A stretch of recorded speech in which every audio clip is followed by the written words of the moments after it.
2 Kings chapter 1. Elijah confronts King Ahaziah. After King Ahab's death, the land of Moab rebelled against Israel. One day, Israel's new king, Ahaziah, fell through the latticework of an upper room at his palace in Samaria and was seriously injured. So he sent messengers to the temple of Beelzebub, the god of Ekron, to ask whether he would recover. But the angel of the Lord told Elijah, who was from Tishbe, "Go and confront the messengers of the king of Samaria and ask them, 'Is there no God in Israel? Why are you going to Beelzebub, the god of Ekron, to ask whether the king will recover? Now therefore, this is what the Lord says. You will never leave the bed you are lying on. You will surely die.'" So Elijah went to deliver the message. When the messengers returned to the king, he asked them, "Why have you returned so soon?" They replied, "A man came up to us and told us to go back to the king and give him this message. This is what the Lord says. Is there no God in Israel? Why are you sending men to Beelzebub, the god of Ekron, to ask whether you will recover? Therefore, because you have done this, you will never leave the bed you are lying on. You will surely die." "What sort of man was he?" the king demanded. "What did he look like?" They replied, "He was a hairy man, and he wore a leather belt around his waist." "Elijah from Tishbe," the king exclaimed. Then he sent an army captain with 50 soldiers to arrest him. They found him sitting on top of a hill. The captain said to him, "Man of God, the king has commanded you to come down with us." But Elijah replied to the captain, "If I am a man of God, let fire come down from heaven and destroy you and your 50 men." Then fire fell from heaven and killed them all. So the king sent another captain with 50 men. The captain said to him, "Man of God, the king demands that you come down at once." Elijah replied, "If I am a man of God, let fire come down from heaven and destroy you and your 50 men." And again the fire of God fell from heaven and killed them all. Once more the king sent a third captain with 50 men. But this time the captain went up the hill and fell to his knees before Elijah. He pleaded with him, "O man of God, please spare my life and the lives of these your 50 servants. See how the fire from heaven came down and destroyed the first two groups? But now, please spare my life." Then the angel of the Lord said to Elijah, "Go down with him and don't be afraid of him." So Elijah got up and went with him to the king. And Elijah said to the king, "This is what the Lord says. Why did you send messengers to Beelzebub, the god of Ekron, to ask whether you will recover?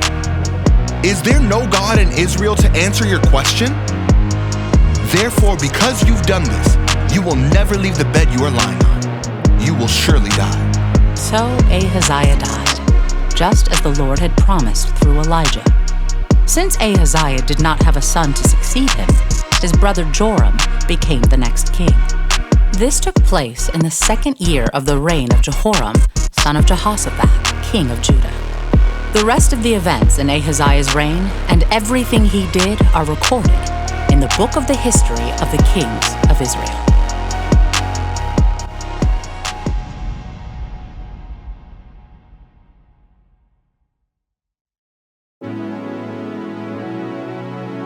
Second Kings chapter 2. Elijah taken into heaven. When the Lord was about to take Elijah up to heaven in a whirlwind, Elijah and Elisha were traveling from Gilgal. And Elijah said to Elisha, "Stay here, for the Lord has told me to go to Bethel." But Elisha replied, "As surely as the Lord lives and you yourself live, I will never leave you." So they went down together to Bethel.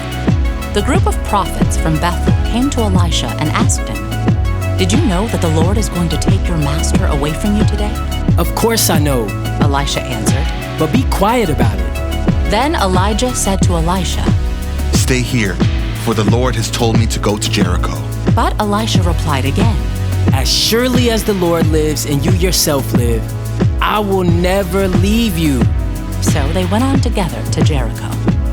Then the group of prophets from Jericho came to Elisha and asked him, "Did you know that the Lord is going to take your master away from you today?"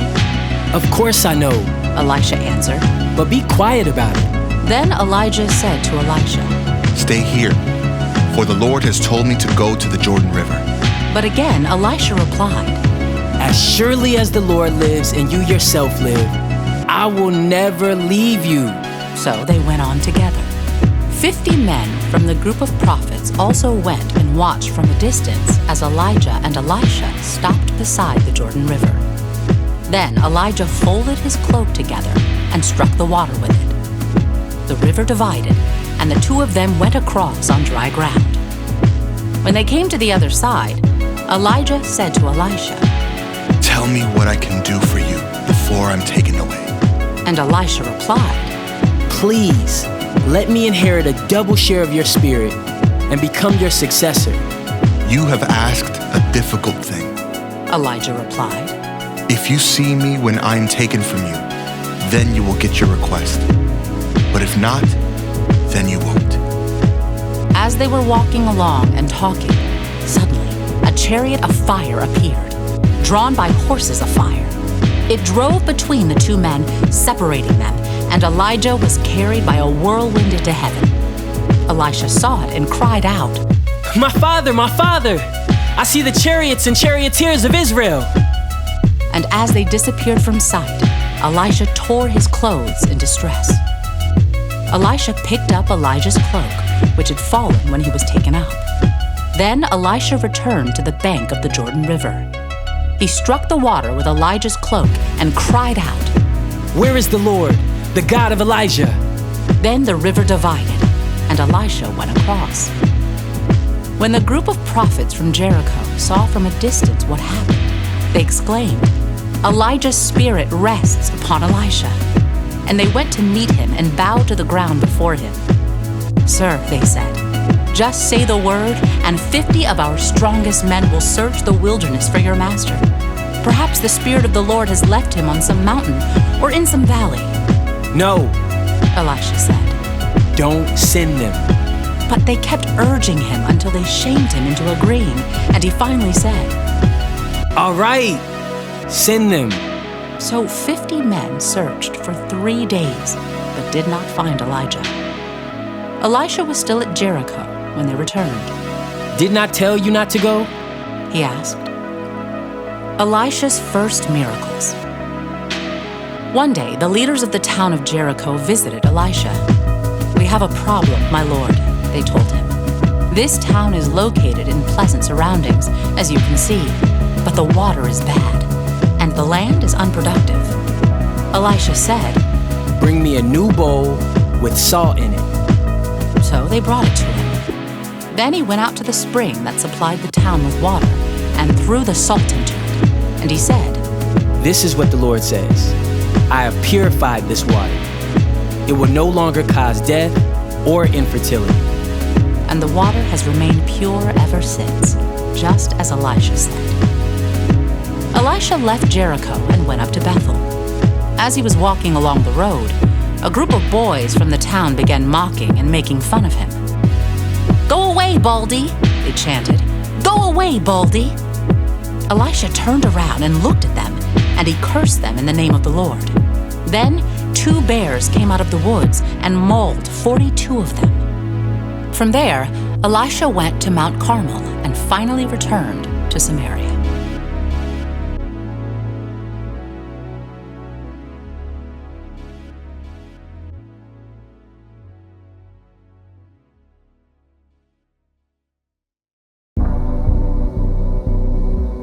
Second Kings chapter 3. War between Israel and Moab. Ahab's son Joram began to rule over Israel in the 18th year of King Jehoshaphat's reign in Judah. He reigned in Samaria 12 years.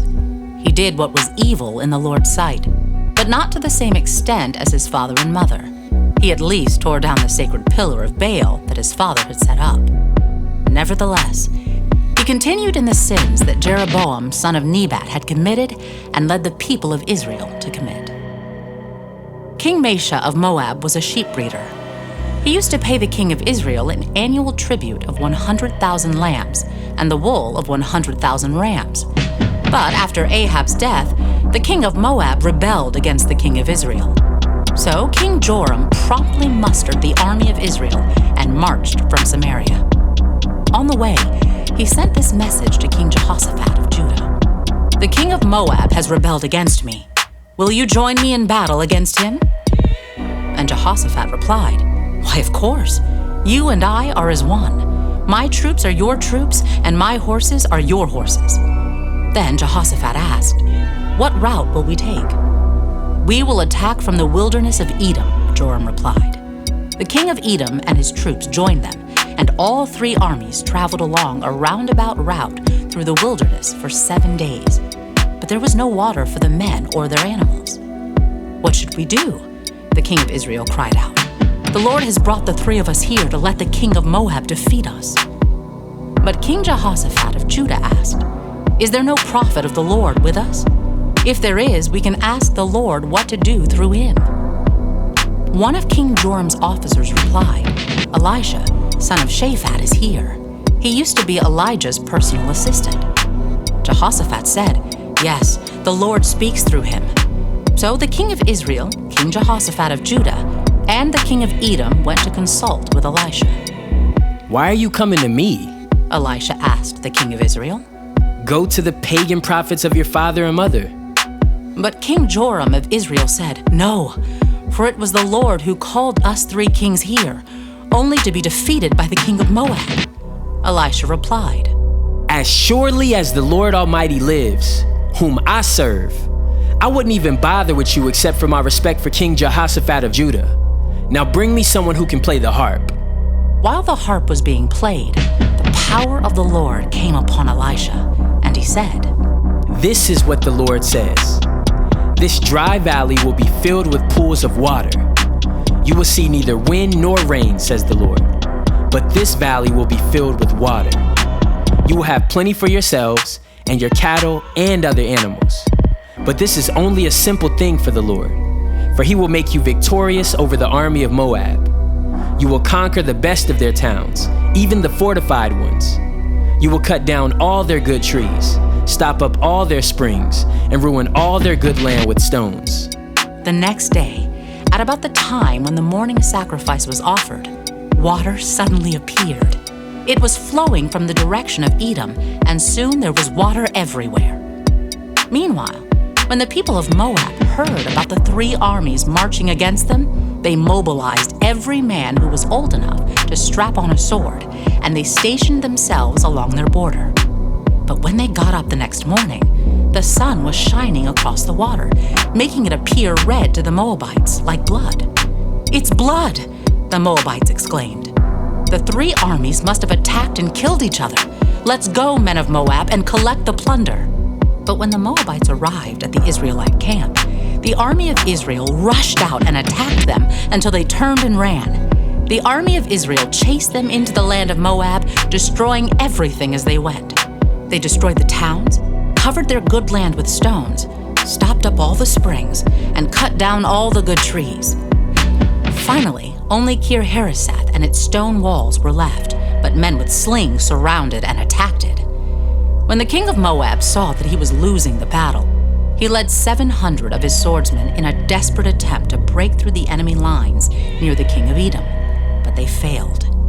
Then the king of Moab took his oldest son, who would have been the next king, and sacrificed him as a burnt offering on the wall.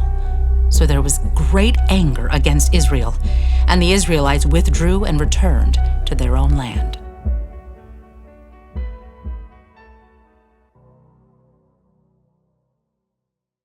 2 Kings chapter 4. Elisha helps a poor widow. One day, the widow of a member of the group of prophets came to Elisha and cried out, "My husband who served you is dead, and you know how he feared the Lord.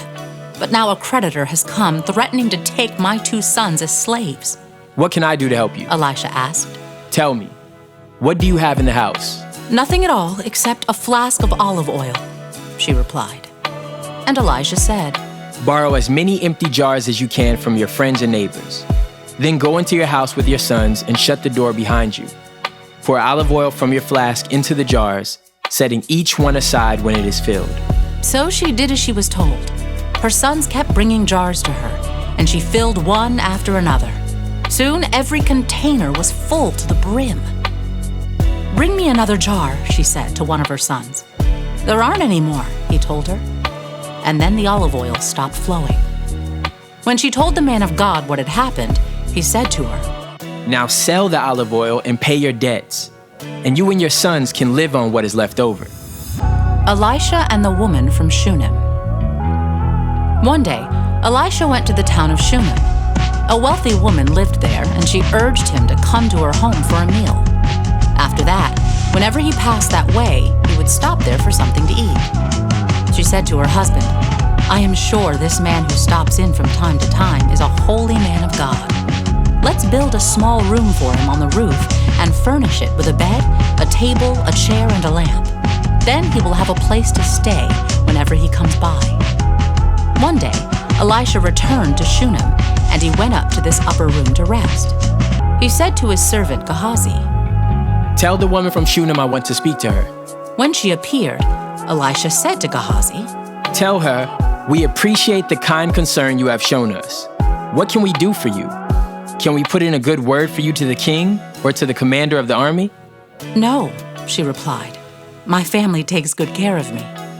Later, Elisha asked Gehazi, "What can we do for her?" Gehazi replied, "She doesn't have a son, and her husband is an old man." "Call her back again," Elisha told him. When the woman returned, Elisha said to her as she stood in the doorway, "Next year, at this time, you will be holding a son in your arms." "No, my lord," she cried. "Oh, man of God, don't deceive me and get my hopes up like that." But sure enough, the woman soon became pregnant, and at that time, the following year, she had a son, just as Elisha had said. One day, when her child was older, he went out to help his father, who was working with the harvesters. Suddenly he cried out, "My head hurts! My head hurts!" His father said to one of the servants, "Carry him home to his mother." So the servant took him home, and his mother held him on her lap. But around noontime, he died. She carried him up and laid him on the bed of the man of God, then shut the door and left him there. She sent a message to her husband, "Send one of the servants and a donkey so that I can hurry to the man of God and come right back." "Why go today?" he asked. "It is neither a new moon festival nor a Sabbath." But she said, "It will be all right." So she saddled the donkey and said to the servant, "Hurry, don't slow down unless I tell you to." As she approached the man of God at Mount Carmel, Elisha saw her in the distance. He said to Gehazi, "Look, the woman from Shunem is coming. Run out to meet her and ask her, 'Is everything all right with you, your husband, and your child?'" "Yes," the woman told Gehazi, "everything is fine." But when she came to the man of God at the mountain, she fell to the ground before him and caught hold of his feet. Gehazi began to push her away, but the man of God said, "Leave her alone. She is deeply troubled, but the Lord has not told me what it is." Then she said, "Did I ask you for a son, my lord? And didn't I say, 'Don't deceive me and get my hopes up'?" Then Elisha said to Gehazi, "Get ready to travel. Take my staff and go. Don't talk to anyone along the way. Go quickly and lay the staff on the child's face." But the boy's mother said, "As surely as the Lord lives and you yourself live, I won't go home unless you go with me." So Elisha returned with her. Gehazi hurried on ahead and laid the staff on the child's face, but nothing happened. There was no sign of life. He returned to meet Elisha and told him, "The child is still dead." When Elisha arrived, the child was indeed dead, lying there on the prophet's bed. He went in alone and shut the door behind him and prayed to the Lord. Then he lay down on the child's body, placing his mouth on the child's mouth, his eyes on the child's eyes, and his hands on the child's hands. And as he stretched out on him, the child's body began to grow warm again. Elisha got up, walked back and forth across the room once, and then stretched himself out again on the child. This time, the boy sneezed 7 times and opened his eyes.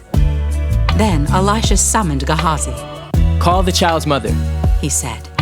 And when she came in, Elisha said, Here, take your son. She fell at his feet and bowed before him, overwhelmed with gratitude. Then she took her son in her arms and carried him downstairs. Miracles during a famine. Elisha now returned to Gilgal, and there was a famine in the land. One day, as the group of prophets was seated before him, he said to his servant, Put a large pot on the fire and make some stew for the rest of the group. One of the young men went out into the field to gather herbs and came back with a pocket full of wild gourds. He shredded them and put them into the pot without realizing they were poisonous. Some of the stew was served to the men, but after they had eaten a bite or two, they cried out, Man of God, there's poison in this stew. So they would not eat it. Elisha said, Bring me some flour. Then he threw it into the pot and said, Now it's all right. Go ahead and eat. And then it did not harm them. One day, a man from Baal Shalishah brought the man of God a sack of fresh grain and 20 loaves of barley bread, made from the first grain of his harvest. Elisha said, Give it to the people so they can eat. What? His servant exclaimed. Feed 100 people with only this? But Elisha repeated, Give it to the people so they can eat. For this is what the Lord says. Everyone will eat, and there will even be some left over. And when they gave it to the people, there was plenty for all and some left over, just as the Lord had promised.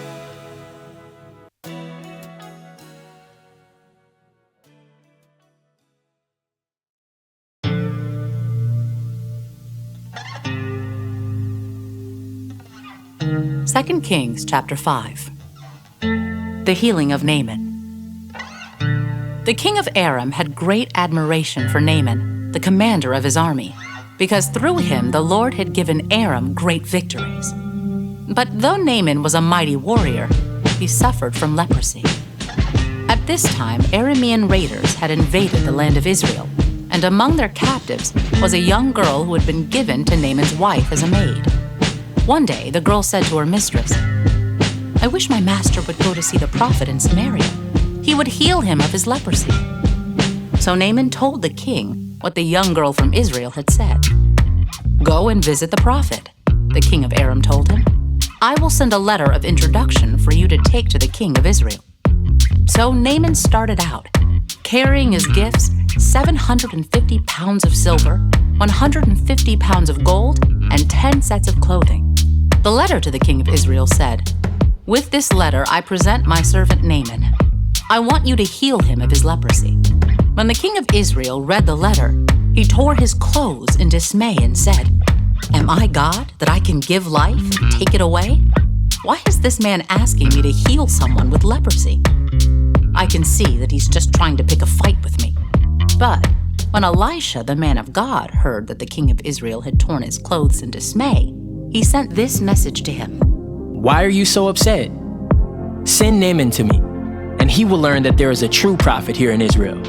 So Naaman went with his horses and chariots and waited at the door of Elisha's house. But Elisha sent a messenger out to him with this message. Go and wash yourself 7 times in the Jordan River. Then your skin will be restored, and you will be healed of your leprosy. But Naaman became angry and stalked away. I thought he would certainly come out to meet me, he said. I expected him to wave his hand over the leprosy and call on the name of the Lord his God and heal me. Aren't the rivers of Damascus, the Abana, and the Pharpar better than any of the rivers of Israel? Why shouldn't I wash in them and be healed? So Naaman turned and went away in a rage. But his officers tried to reason with him and said, Sir, if the prophet had told you to do something very difficult, wouldn't you have done it? So you should certainly obey him when he says simply, Go and wash and be cured. So Naaman went down to the Jordan River and dipped himself 7 times as the man of God had instructed him. And his skin became as healthy as the skin of a young child, and he was healed. Then Naaman and his entire party went back to find the man of God. They stood before him, and Naaman said, Now I know that there is no God in all the world except in Israel. So please accept a gift from your servant. But Elisha replied, As surely as the Lord lives, whom I serve, I will not accept any gifts. And though Naaman urged him to take the gift, Elisha refused. Then Naaman said, All right, but please allow me to load 2 of my mules with earth from this place, and I will take it back home with me. From now on, I will never again offer burnt offerings or sacrifices to any other god except the Lord. However, may the Lord pardon me in this one thing. When my master, the king, goes into the temple of the god Rimmon to worship there and leans on my arm, may the Lord pardon me when I bow too. Go in peace, Elisha said. So Naaman started home again. The greed of Gehazi. But Gehazi, the servant of Elisha, the man of God, said to himself, My master should not have let this Aramean get away without accepting any of his gifts. As surely as the Lord lives, I will chase after him and get something from him. So Gehazi set off after Naaman. When Naaman saw Gehazi running after him, he climbed down from his chariot and went to meet him. Is everything all right? Naaman asked. Yes, Gehazi said. But my master has sent me to tell you that 2 young prophets from the hill country of Ephraim have just arrived. He would like 75 pounds of silver and 2 sets of clothing to give to them. By all means, take twice as much silver, Naaman insisted. He gave him 2 sets of clothing, tied up the money in 2 bags, and sent 2 of his servants to carry the gifts for Gehazi. But when they arrived at the citadel, Gehazi took the gifts from the servants and sent the men back. Then he went and hid the gifts inside the house. When he went into his master, Elisha asked him, Where have you been, Gehazi? I haven't been anywhere, he replied. But Elisha asked him, Don't you realize that I was there in spirit when Naaman stepped down from his chariot to meet you? Is this the time to receive money and clothing, olive groves and vineyards, sheep and cattle, and male and female servants?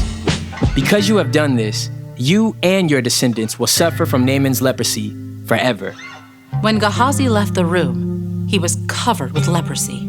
His skin was white as snow.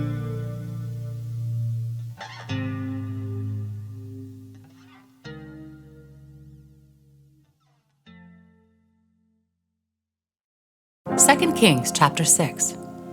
The floating axe head. One day, the group of prophets came to Elisha and told him, As you can see, this place where we meet with you is too small. Let's go down to the Jordan River, where there are plenty of logs. There we can build a new place for us to meet. All right, he told them. Go ahead. Please come with us, someone suggested. I will, he said. So he went with them. When they arrived at the Jordan, they began cutting down trees. But as one of them was cutting a tree, his axe head fell into the river. Oh, sir, he cried. It was a borrowed axe. Where did it fall? The man of God asked. When he showed him the place, Elisha cut a stick and threw it into the water at that spot. Then the axe head floated to the surface. Grab it, Elisha said. And the man reached out and grabbed it. Elisha trapped the Arameans. When the king of Aram was at war with Israel, he would confer with his officers and say, We will mobilize our forces at such and such a place. But immediately, Elisha, the man of God, would warn the king of Israel, Do not go near that place, for the Arameans are planning to mobilize their troops there. So the king of Israel would send word to the place indicated by the man of God. Time and again, Elisha warned the king so that he would be on the alert there. The king of Aram became very upset over this. He called his officers together and demanded, Which of you is the traitor? Who has been informing the king of Israel of my plans? It's not us, my lord the king, one of the officers replied. Elisha, the prophet in Israel, tells the king of Israel even the words you speak in the privacy of your bedroom. Go and find out where he is, the king commanded, so I can send troops to seize him. And the report came back. Elisha is at Dothan. So one night, the king of Aram sent a great army with many chariots and horses to surround the city. When the servant of the man of God got up early the next morning and went outside, there were troops, horses, and chariots everywhere. Oh, sir, what will we do now? The young man cried to Elisha. Don't be afraid, Elisha told him. for there are more on our side than on theirs." Then Elisha prayed, "O Lord, open his eyes and let him see." The Lord opened the young man's eyes, and when he looked up, he saw that the hillside around Elisha was filled with horses and chariots of fire. As the Aramean army advanced toward him, Elisha prayed, "O Lord, please, make them blind." So the Lord struck them with blindness as Elisha had asked. Then Elisha went out and told them, "You have come the wrong way. This isn't the right city. Follow me, and I will take you to the man you are looking for." And he led them to the city of Samaria. As soon as they had entered Samaria, Elisha prayed, "O Lord, now open their eyes and let them see." So the Lord opened their eyes, and they discovered that they were in the middle of Samaria. When the king of Israel saw them, he shouted to Elisha, "My father, should I kill them? Should I kill them?" "Of course not," Elisha replied. "Do we kill prisoners of war? Give them food and drink and send them home again to their master." So the king made a great feast for them and then sent them home to their master. After that, the Aramean raiders stayed away from the land of Israel. Ben-Hadad besieges Samaria. Sometime later, however, King Ben-Hadad of Aram mustered his entire army and besieged Samaria. As a result, there was a great famine in the city. The siege lasted so long that a donkey's head sold for 80 pieces of silver, and a cup of dove's dung sold for 5 pieces of silver. One day, as the king of Israel was walking along the wall of the city, a woman called to him, "Please help me, my lord the king." He answered, "If the Lord doesn't help you, what can I do? I have neither food from the threshing floor nor wine from the press to give you." But then the king asked, "What is the matter?" She replied, "This woman said to me, 'Come on, let's eat your son today. Then we will eat my son tomorrow.' So we cooked my son and ate him. Then the next day I said to her, 'Kill your son so we can eat him.' But she has hidden her son." When the king heard this, he tore his clothes in despair. And as the king walked along the wall, the people could see that he was wearing burlap under his robe next to his skin. "May God strike me and even kill me if I don't separate Elisha's head from his shoulders this very day," the king vowed. Elisha was sitting in his house with the elders of Israel when the king sent a messenger to summon him. But before the messenger arrived, Elisha said to the elders, "A murderer has sent a man to cut off my head. When he arrives, shut the door and keep him out. We will soon hear his master's steps following him." While Elisha was still saying this, the messenger arrived, and the king said, "All this misery is from the Lord. Why should I wait for the Lord any longer?"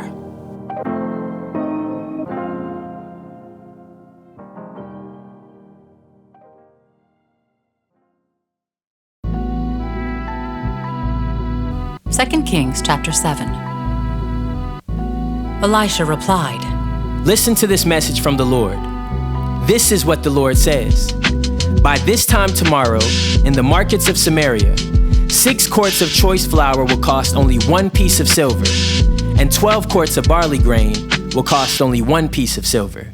The officer assisting the king said to the man of God, "That couldn't happen, even if the Lord opened the windows of heaven."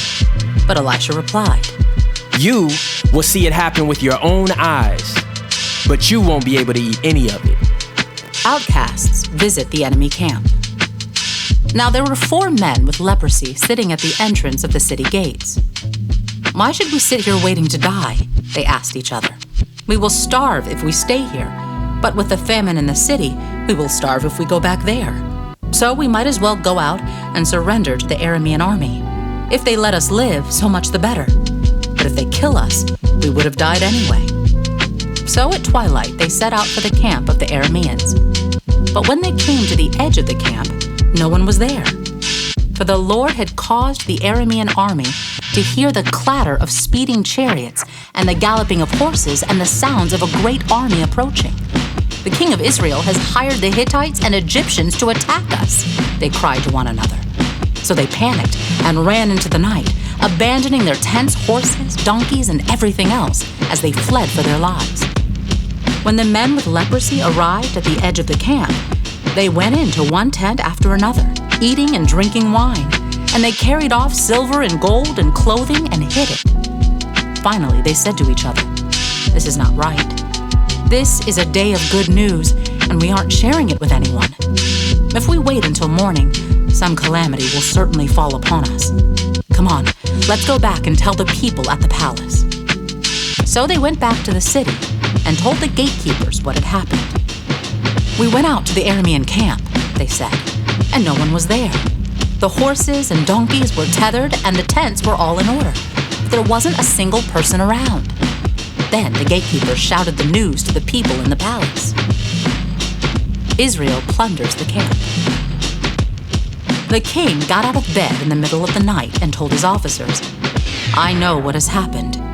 The Arameans know we are starving, so they have left their camp and have hidden in the fields. They are expecting us to leave the city, and then they will take us alive and capture the city." One of his officers replied, "We had better send out scouts to check into this. Let them take 5 of the remaining horses. If something happens to them, it will be no worse than if they stay here and die with the rest of us." So 2 chariots with horses were prepared, and the king sent scouts to see what had happened to the Aramean army. They went all the way to the Jordan River, following a trail of clothing and equipment that the Arameans had thrown away in their mad rush to escape. The scouts returned and told the king about it. Then the people of Samaria rushed out and plundered the Aramean camp. So it was true that 6 quarts of choice flour were sold that day for 1 piece of silver, and 12 quarts of barley grain were sold for 1 piece of silver, just as the Lord had promised. The king appointed his officer to control the traffic at the gate, but he was knocked down and trampled to death as the people rushed out. So everything happened exactly as the man of God had predicted when the king came to his house. The man of God had said to the king, "By this time tomorrow, in the markets of Samaria, 6 quarts of choice flour will cost 1 piece of silver, and 12 quarts of barley grain will cost 1 piece of silver." The king's officer had replied, "That couldn't happen, even if the Lord opened the windows of heaven." And the man of God had said, "You will see it happen with your own eyes, but you won't be able to eat any of it." And so it was, for the people trampled him to death at the gate.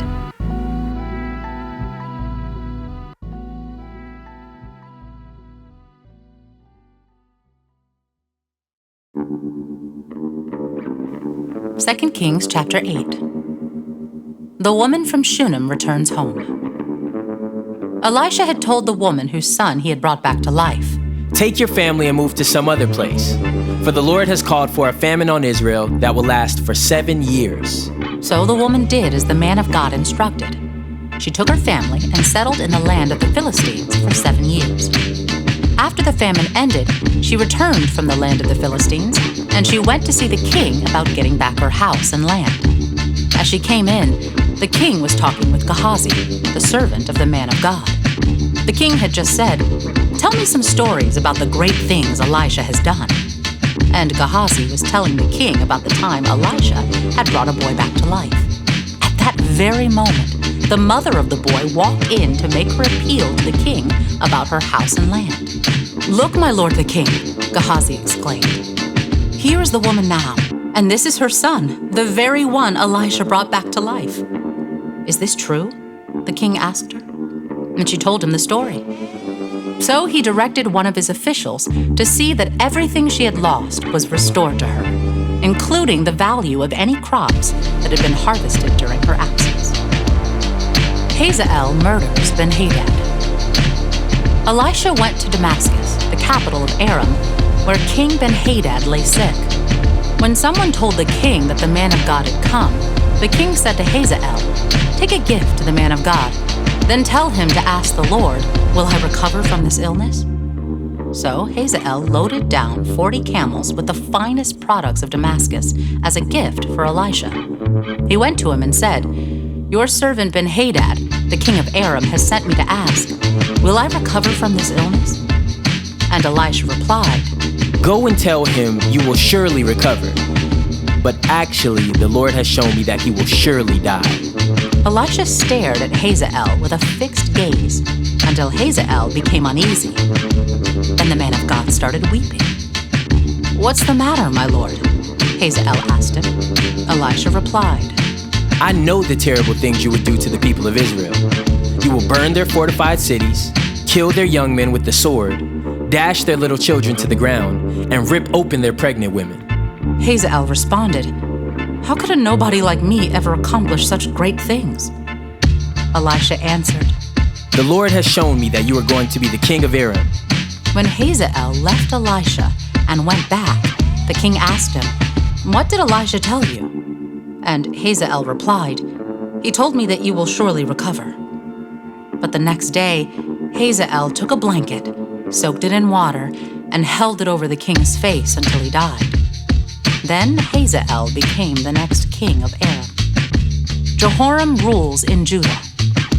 Jehoram, son of King Jehoshaphat of Judah, began to rule over Judah in the 5th year of the reign of Joram, son of Ahab, king of Israel. Jehoram was 32 years old when he became king, and he reigned in Jerusalem 8 years. But Jehoram followed the example of the kings of Israel and was as wicked as King Ahab, for he had married one of Ahab's daughters. So Jehoram did what was evil in the Lord's sight. But the Lord did not want to destroy Judah, for he had promised his servant David that his descendants would continue to rule, shining like a lamp forever. During Jehoram's reign, the Edomites revolted against Judah and crowned their own king. So Jehoram went with all his chariots to attack the town of Zair. The Edomites surrounded him and his chariot commanders, but he went out at night and attacked them under cover of darkness. But Jehoram's army deserted him and fled to their homes. So Edom has been independent from Judah to this day. The town of Libnah also revolted about that same time. The rest of the events in Jehoram's reign and everything he did are recorded in the book of the history of the kings of Judah. When Jehoram died, he was buried with his ancestors in the city of David. Then his son, Ahaziah, became the next king. Ahaziah rules in Judah. Ahaziah, son of Jehoram, began to rule over Judah in the 12th year of the reign of Joram, son of Ahab, king of Israel.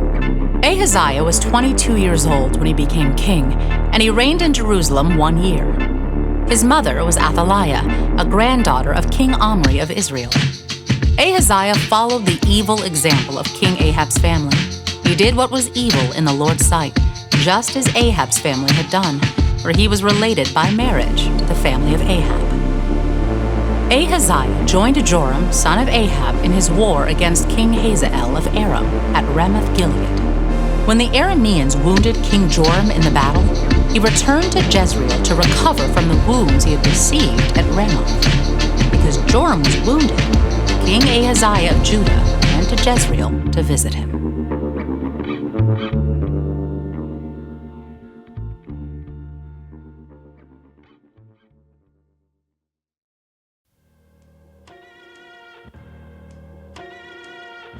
Second Kings chapter 9.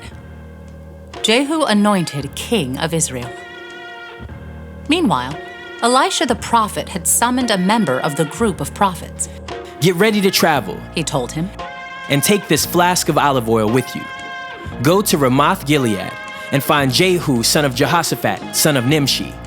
Call him into a private room away from his friends, and pour the oil over his head. Say to him, "This is what the Lord says. I anoint you to be the king over Israel." Then open the door and run for your life. So the young prophet did as he was told and went to Ramoth-Gilead.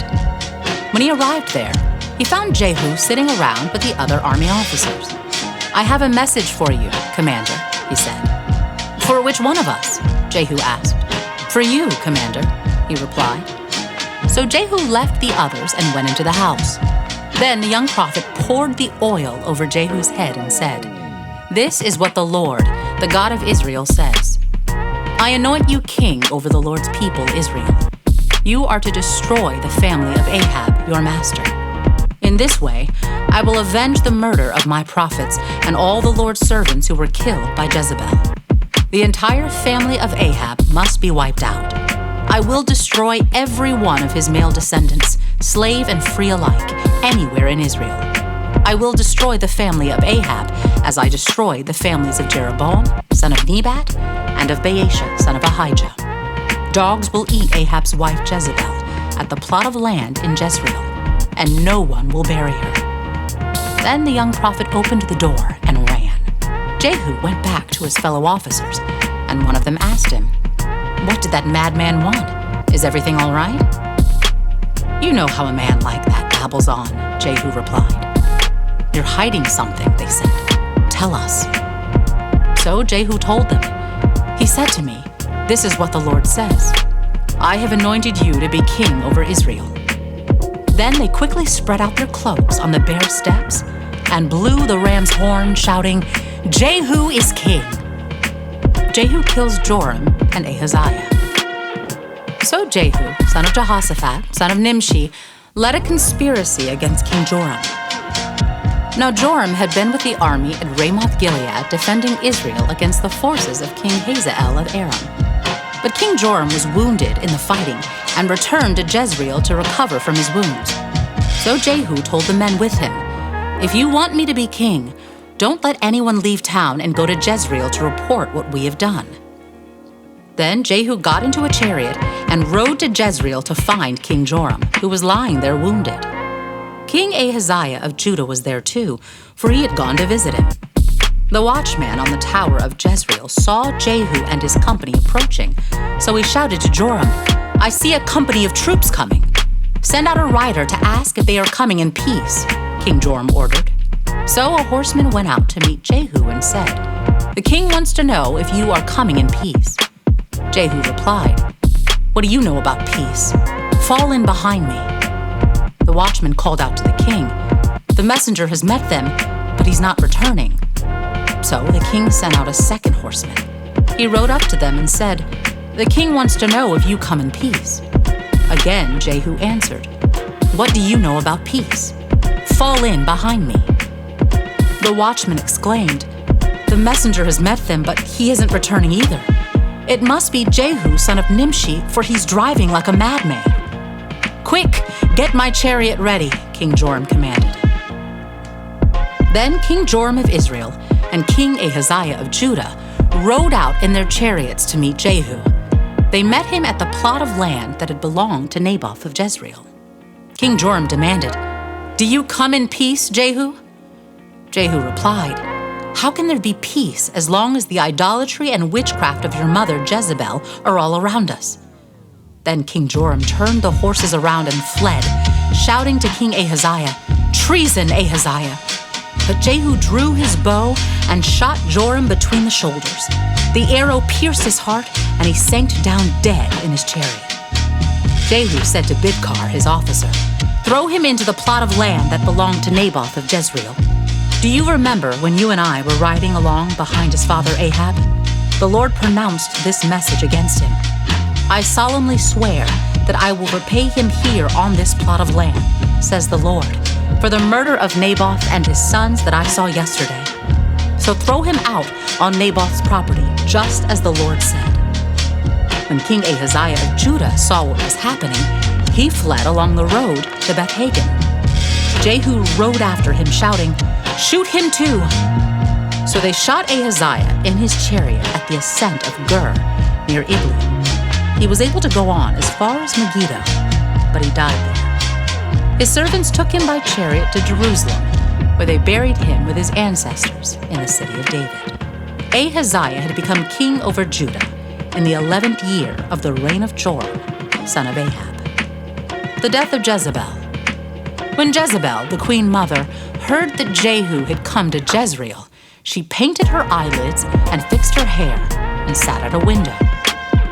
When Jehu entered the gate of the palace, she shouted at him, "Have you come in peace, you murderer? You're just like Zimri, who murdered his master." Jehu looked up and saw her at the window and shouted, "Who is on my side?" And 2 or 3 eunuchs looked out at him. "Throw her down," Jehu yelled. So they threw her out the window, and her blood spattered against the wall and on the horses. And Jehu trampled her body under his horse's hooves. Then Jehu went into the palace and ate and drank. Afterward he said, "Someone go and bury this cursed woman, for she is the daughter of a king." But when they went out to bury her, they found only her skull, her feet, and her hands. When they returned and told Jehu, he stated, "This fulfills the message from the Lord, which he spoke through his servant Elijah from Tishbe." At the plot of land in Jezreel, dogs will eat Jezebel's body. Her remains will be scattered like dung on the plot of land in Jezreel, so that no one will be able to recognize her.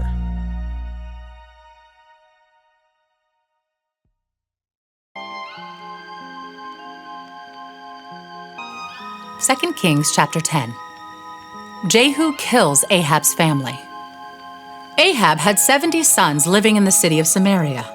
So Jehu wrote letters and sent them to Samaria, to the elders and officials of the city, and to the guardians of King Ahab's sons. He said, "The king's sons are with you, and you have at your disposal chariots, horses, a fortified city, and weapons. As soon as you receive this letter, select the best qualified of your master's sons to be your king, and prepare to fight for Ahab's dynasty." But they were paralyzed with fear and said, "We've seen that 2 kings couldn't stand against this man. What can we do?" So the palace and city administrators, together with the elders and the guardians of the king's sons, sent this message to Jehu: "We are your servants and will do anything you tell us. We will not make anyone king. Do whatever you think is best." Jehu responded with a second letter: "If you are on my side and are going to obey me, bring the heads of your master's sons to me at Jezreel by this time tomorrow." Now, the 70 sons of the king were being cared for by the leaders of Samaria, where they had been raised since childhood. When the letter arrived, the leaders killed all 70 of the king's sons. They placed their heads in baskets and presented them to Jehu at Jezreel. A messenger went to Jehu and said, "They have brought the heads of the king's sons." So Jehu ordered, "Pile them in 2 heaps at the entrance of the city gate, and leave them there until morning." In the morning he went out and spoke to the crowd that had gathered around them. "You are not to blame," he told them. "I am the one who conspired against my master and killed him. But who killed all these? You can be sure that the message of the Lord that was spoken concerning Ahab's family will not fail. The Lord declared through his servant Elijah that this would happen." Then Jehu killed all who were left of Ahab's relatives living in Jezreel, and all his important officials, his personal friends, and his priests. So Ahab was left without a single survivor. Then Jehu set out for Samaria. Along the way, while he was at Beth-eked of the shepherds, he met some relatives of King Ahaziah of Judah. "Who are you?" he asked them. And they replied, "We are relatives of King Ahaziah. We are going to visit the sons of King Ahab and the sons of the queen mother." "Take them alive," Jehu shouted to his men, and they captured all 42 of them and killed them at the well of Beth-eked. None of them escaped. When Jehu left there, he met Jehonadab, son of Rechab, who was coming to meet him. After they had greeted each other, Jehu said to him, "Are you as loyal to me as I am to you?" "Yes, I am," Jehonadab replied. "If you are," Jehu said, "then give me your hand." So Jehonadab put out his hand, and Jehu helped him into the chariot. Then Jehu said, "Now come with me and see how devoted I am to the Lord." So Jehonadab rode along with him. When Jehu arrived in Samaria, he killed everyone who was left there from Ahab's family, just as the Lord had promised through Elijah. Jehu kills the priests of Baal. Then Jehu called a meeting of all the people of the city and said to them, "Ahab's worship of Baal was nothing compared to the way I will worship him. Therefore, summon all the prophets and worshipers of Baal and call together all his priests. See to it that every one of them comes, for I am going to offer a great sacrifice to Baal. Anyone who fails to come will be put to death." But Jehu's cunning plan was to destroy all the worshipers of Baal. Then Jehu ordered, "Prepare a solemn assembly to worship Baal." So they did. He sent messengers throughout all Israel, summoning those who worshipped Baal. They all came. Not a single one remained behind, and they filled the temple of Baal from one end to the other. And Jehu instructed the keeper of the wardrobe, "Be sure that every worshiper of Baal wears one of these robes." So robes were given to them. Then Jehu went into the temple of Baal with Jehonadab, son of Rechab. Jehu said to the worshippers of Baal, "Make sure no one who worships the Lord is here, only those who worship Baal." So they were all inside the temple to offer sacrifices and burnt offerings. Now Jehu had stationed 80 of his men outside the building and had warned them, "If you let anyone escape, you will pay for it with your own life." As soon as Jehu had finished sacrificing the burnt offering, he commanded his guards and officers, "Go in and kill all of them. Don't let a single one escape." So they killed them all with their swords, and the guards and officers dragged their bodies outside. Then Jehu's men went into the innermost fortress of the temple of Baal. They dragged out the sacred pillar used in the worship of Baal and burned it. They smashed the sacred pillar and wrecked the temple of Baal, converting it into a public toilet, as it remains to this day. In this way, Jehu destroyed every trace of Baal worship from Israel. He did not, however, destroy the gold calves at Bethel and Dan, with which Jeroboam, son of Nebat, had caused Israel to sin. Nonetheless, the Lord said to Jehu, "You have done well in following my instructions to destroy the family of Ahab. Therefore, your descendants will be kings of Israel down to the 4th generation." But Jehu did not obey the law of the Lord, the God of Israel, with all his heart. He refused to turn from the sins that Jeroboam had led Israel to commit. The death of Jehu. At about that time, the Lord began to cut down the size of Israel's territory. King Hazael conquered several sections of the country east of the Jordan River, including all of Gilead, Gad, Reuben, and Manasseh. He conquered the area from the town of Aror by the Arnon Gorge to as far north as Gilead and Bashan. The rest of the events in Jehu's reign, everything he did, and all his achievements are recorded in the book of the history of the kings of Israel. When Jehu died, he was buried in Samaria. Then his son Jehoahaz became the next king. In all, Jehu reigned over Israel from Samaria for 28 years.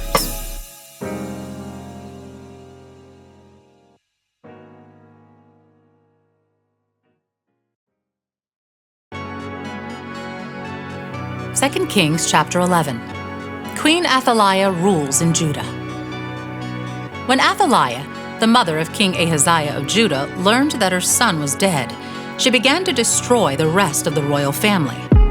But Ahaziah's sister, Jehosheba, the daughter of King Jehoram, took Ahaziah's infant son, Joash, and stole him away from among the rest of the king's children who were about to be killed. She put Joash and his nurse in a bedroom, and they hid him from Athaliah, so the child was not murdered. Joash remained hidden in the temple of the Lord for 6 years while Athaliah ruled over the land. Revolt against Athaliah. In the 7th year of Athaliah's reign, Jehoiada, the priest, summoned the commanders, the Kerite mercenaries, and the palace guards to come to the temple of the Lord. He made a solemn pact with them and made them swear an oath of loyalty there in the Lord's temple. Then he showed them the king's son. Jehoiada told them, "This is what you must do. A third of you who are on duty on the Sabbath are to guard the royal palace itself. Another third of you are to stand guard at the Surgate. And the final third must stand guard behind the palace guard.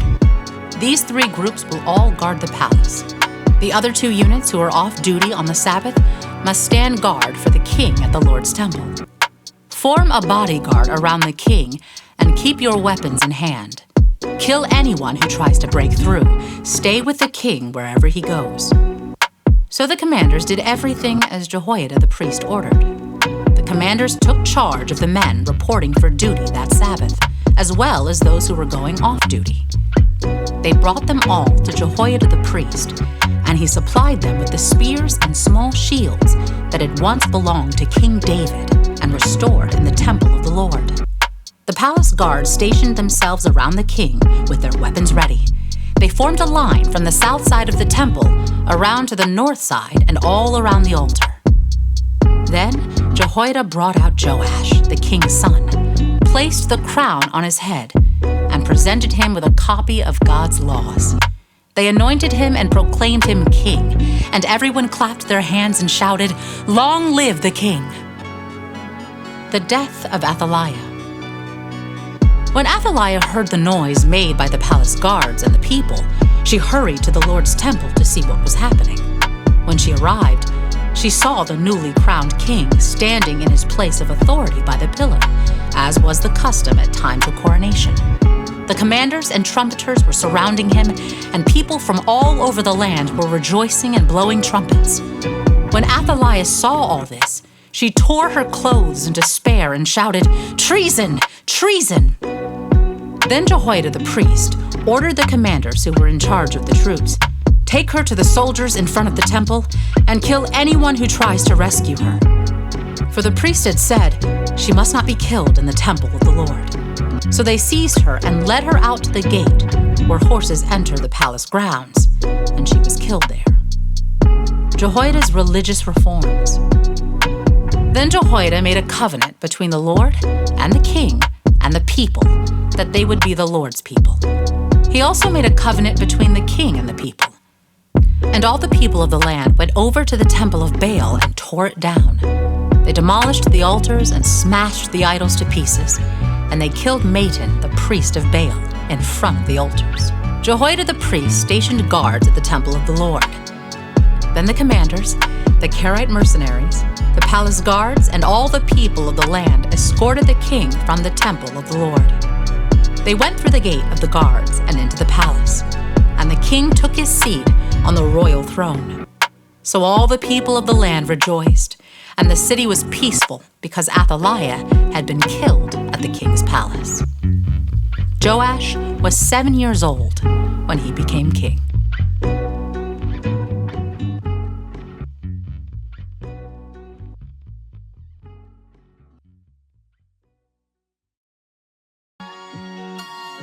Second Kings chapter 12.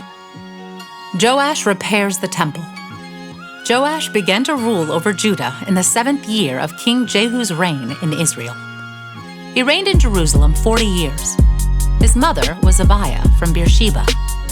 All his life Joash did what was pleasing in the Lord's sight, because Jehoiada the priest instructed him. Yet even so, he did not destroy the pagan shrines, and the people still offered sacrifices and burned incense there.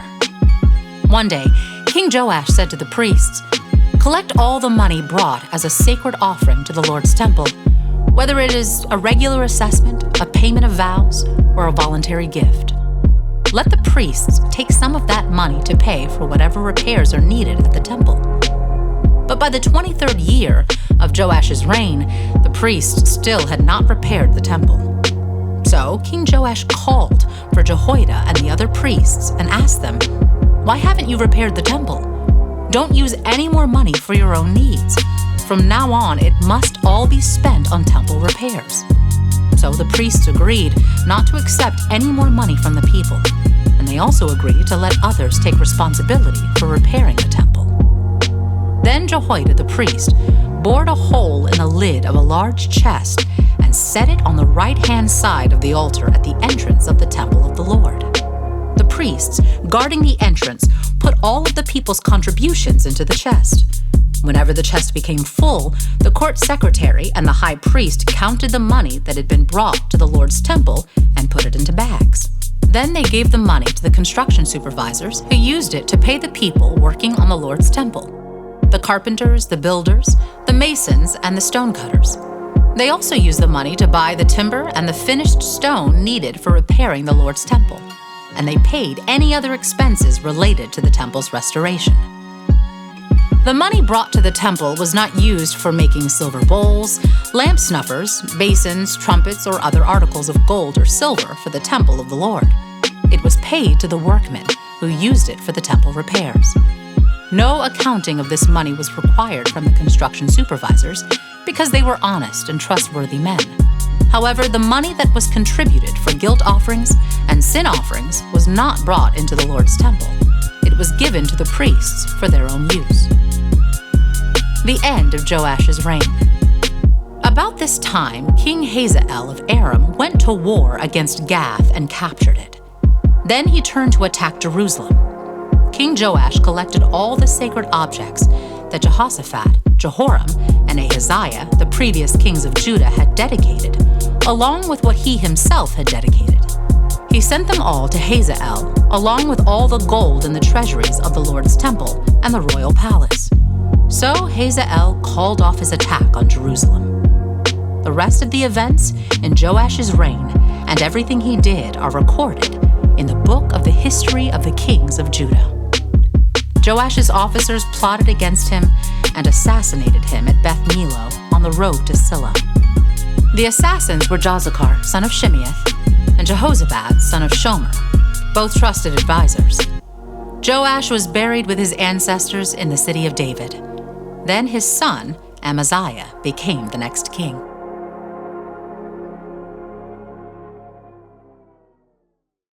Second Kings chapter 13. Jehoahaz rules in Israel. Jehoahaz, son of Jehu, began to rule over Israel in the 23rd year of King Joash's reign in Judah. He reigned in Samaria 17 years, but he did what was evil in the Lord's sight.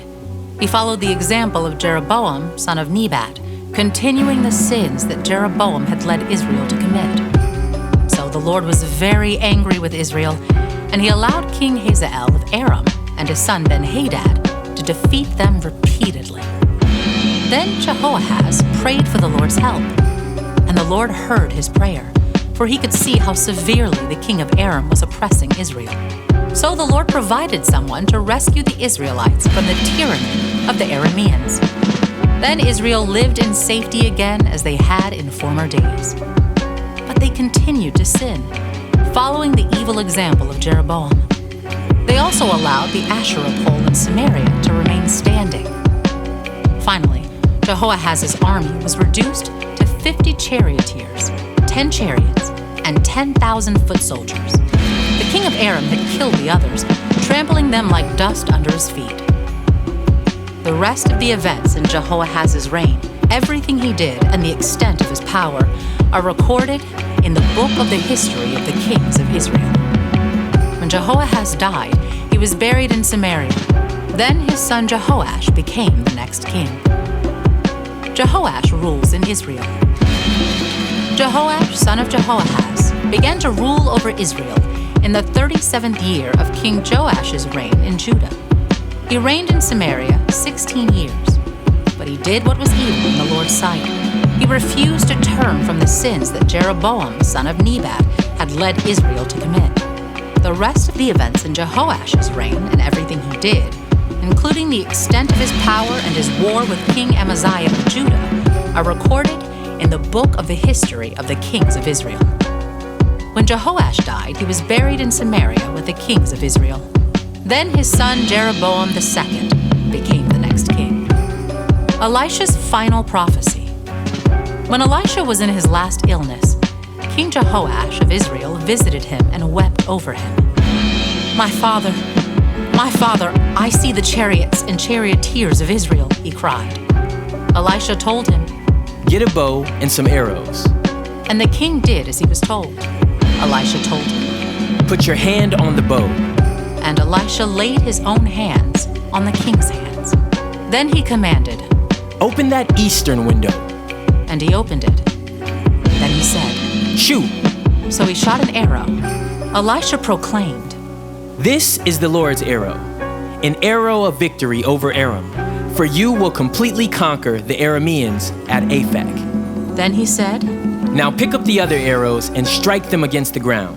So the king picked them up and struck the ground 3 times. But the man of God was angry with him. "You should have struck the ground 5 or 6 times," he exclaimed. "Then you would have beaten Aram until it was entirely destroyed. Now you will be victorious only 3 times. Then Elisha died and was buried. Groups of Moabite raiders used to invade the land each spring. Once, when some Israelites were burying a man, they spied a band of these raiders. So they hastily threw the corpse into the tomb of Elisha and fled. But as soon as the body touched Elisha's bones, the dead man revived and jumped to his feet. King Hazael of Aram had oppressed Israel during the entire reign of King Jehoahaz. But the Lord was gracious and merciful to the people of Israel, and they were not totally destroyed. He pitied them because of his covenant with Abraham, Isaac, and Jacob. And to this day, he still has not completely destroyed them or banished them from his presence. King Hazael of Aram died, and his son Ben-Hadad became the next king. Then Jehoash, son of Jehoahaz, recaptured from Ben-Hadad, son of Hazael, the towns that had been taken from Jehoash's father, Jehoahaz. Jehoash defeated Ben-Hadad on 3 occasions, and he recovered the Israelite towns.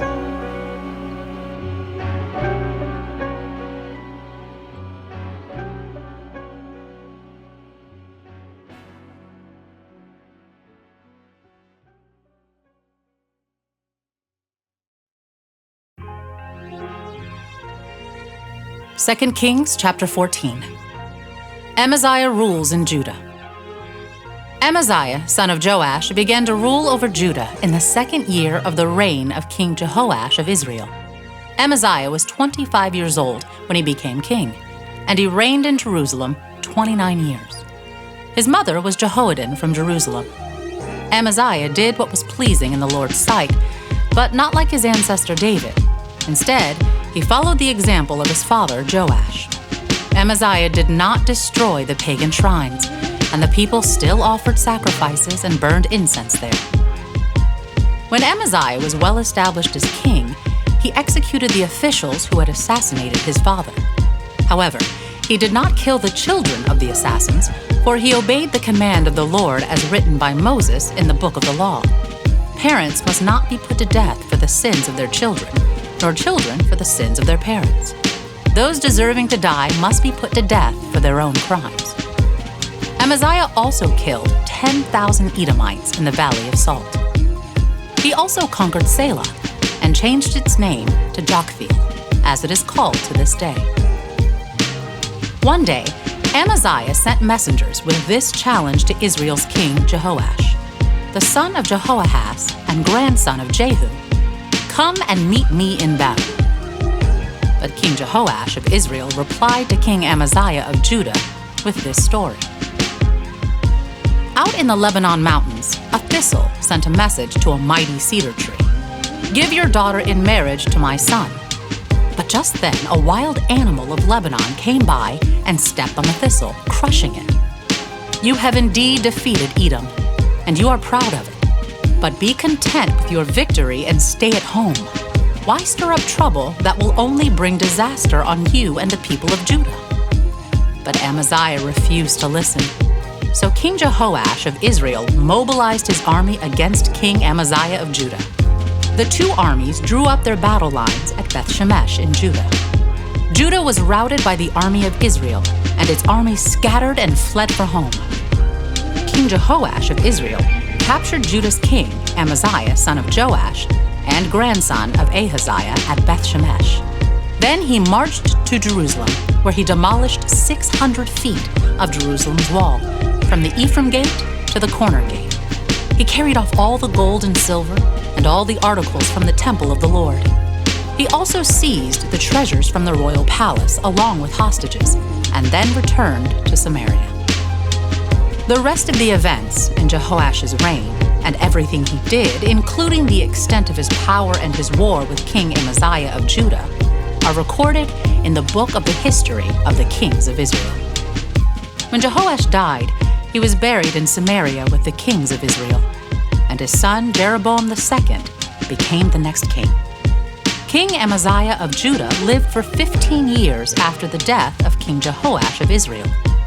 The rest of the events in Amaziah's reign are recorded in the book of the history of the kings of Judah. There was a conspiracy against Amaziah's life in Jerusalem, and he fled to Lachish. But his enemies sent assassins after him, and they killed him there. They brought his body back to Jerusalem on a horse, and he was buried with his ancestors in the city of David. all the people of Judah had crowned Amaziah's 16-year-old son, Uzziah, as king in place of his father, Amaziah. After his father's death, Uzziah rebuilt the town of Elath and restored it to Judah. Jeroboam II rules in Israel. Jeroboam II, the son of Jehoash, began to rule over Israel in the 15th year of King Amaziah's reign in Judah. He reigned in Samaria 41 years. He did what was evil in the Lord's sight. He refused to turn from the sins that Jeroboam, son of Nebat, had led Israel to commit. Jeroboam II recovered the territories of Israel between Lebo-Hamath and the Dead Sea, just as the Lord, the God of Israel, had promised through Jonah, son of Amittai, the prophet from Gath-hepher. For the Lord saw the bitter suffering of everyone in Israel, and that there was no one in Israel, slave or free, to help them. And because the Lord had not said he would blot out the name of Israel completely, he used Jeroboam II, the son of Jehoash, to save them.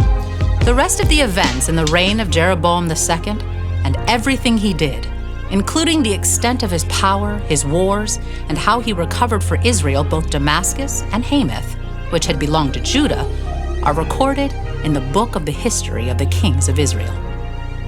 When Jeroboam II died, he was buried in Samaria with the kings of Israel. Then his son, Zechariah, became the next king.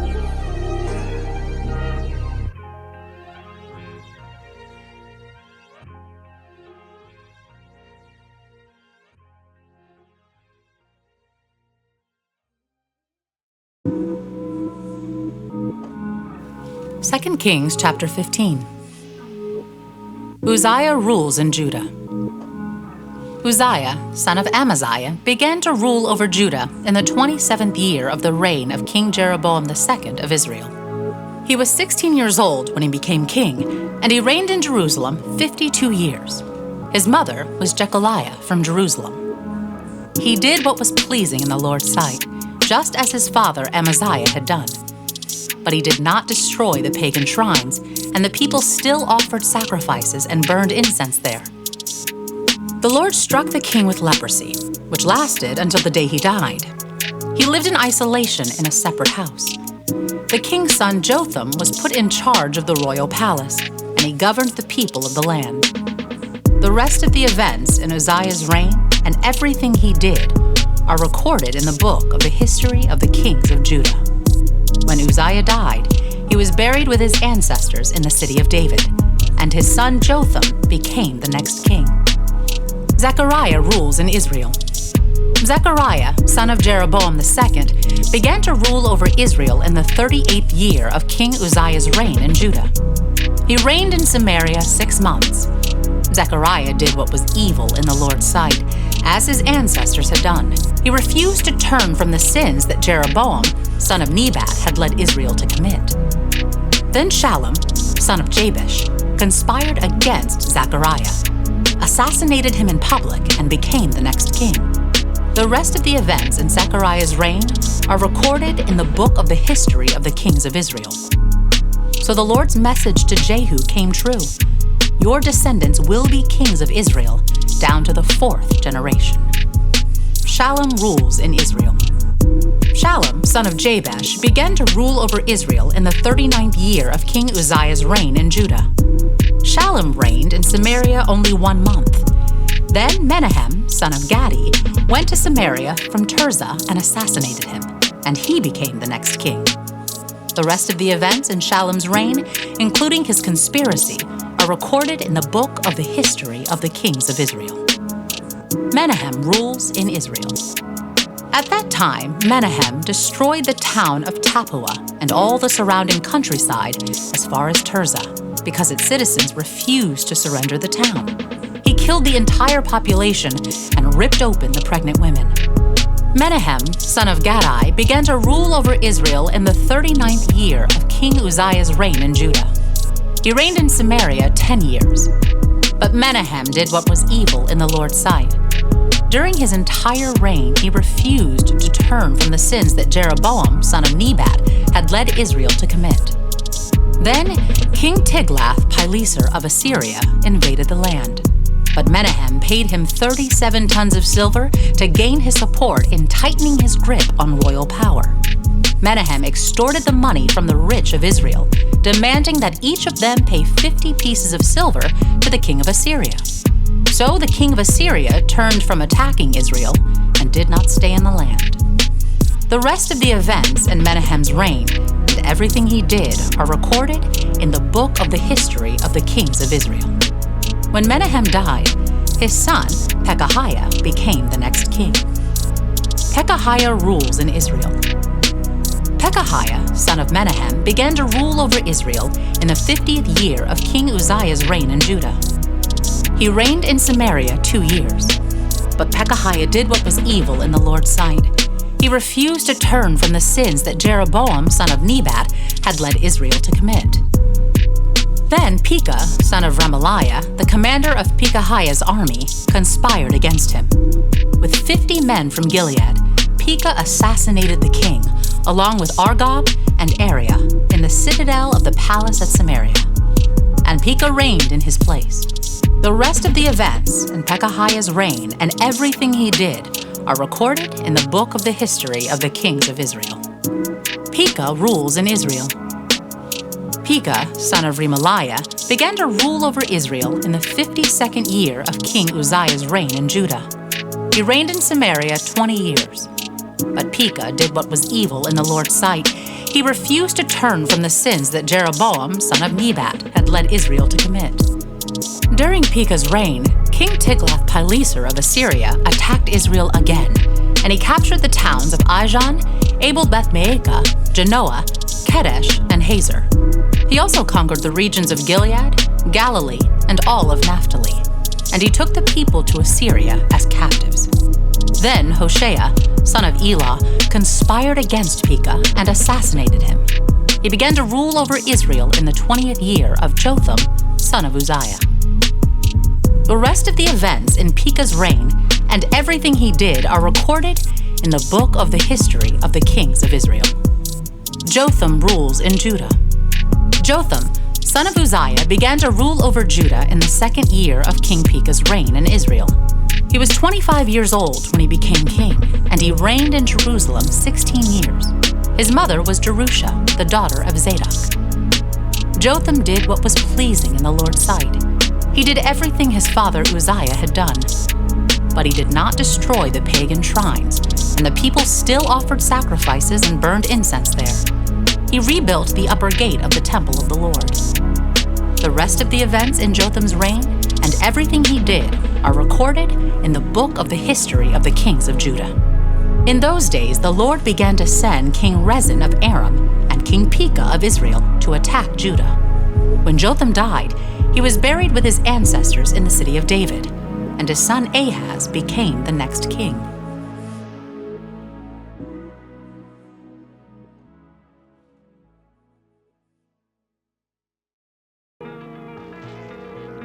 Second Kings chapter 16.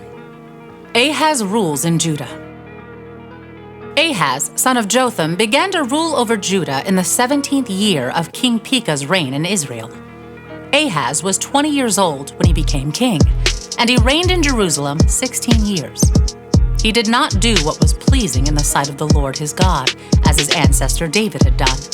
Instead, he followed the example of the kings of Israel, even sacrificing his own son in the fire. In this way, he followed the detestable practices of the pagan nations the Lord had driven from the land ahead of the Israelites.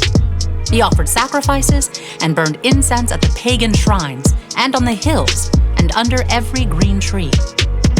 Then King Rezin of Aram and King Pekah of Israel came up to attack Jerusalem. They besieged Ahaz, but could not conquer him. At that time, the king of Edom recovered the town of Elath for Edom. He drove out the people of Judah and sent Edomites to live there, as they do to this day. King Ahaz sent messengers to King Tiglath-Pileser of Assyria with this message: I am your servant and your vassal. Come up and rescue me from the attacking armies of Aram and Israel. Then Ahaz took the silver and gold from the temple of the Lord and the palace treasury and sent it as a payment to the Assyrian king. So the king of Assyria attacked the Aramean capital of Damascus and led its population away as captives, resettling them in Kir. He also killed King Rezin. King Ahaz then went to Damascus to meet with King Tiglath-Pileser of Assyria. While he was there, he took special note of the altar. Then he sent a model of the altar to Uriah the priest, along with its design in full detail. Uriah followed the king's instructions and built an altar just like it, and it was ready before the king returned from Damascus. When the king returned, he inspected the altar and made offerings on it. He presented a burnt offering and a grain offering. He poured out a liquid offering, and he sprinkled the blood of peace offerings on the altar. Then King Ahaz removed the old bronze altar from its place in front of the Lord's temple, between the entrance and the new altar, and placed it on the north side of the new altar. He told Uriah the priest, "Use the new altar for the morning sacrifices of burnt offering, the evening grain offering, the king's burnt offering and grain offering, and the burnt offerings of all the people, as well as their grain offerings and liquid offerings. Sprinkle the blood from all the burnt offerings and sacrifices on the new altar. The bronze altar will be for my personal use only." Uriah the priest did just as King Ahaz commanded him. Then the king removed the side panels and basins from the portable water carts. He also removed the great bronze basin called the Sea from the backs of the bronze oxen and placed it on the stone pavement. In deference to the king of Assyria, he also removed the canopy that had been constructed inside the palace for use on the Sabbath day, as well as the king's outer entrance to the temple of the Lord. The rest of the events in Ahaz's reign and everything he did are recorded in the book of the history of the kings of Judah. When Ahaz died, he was buried with his ancestors in the city of David. Then his son Hezekiah became the next king.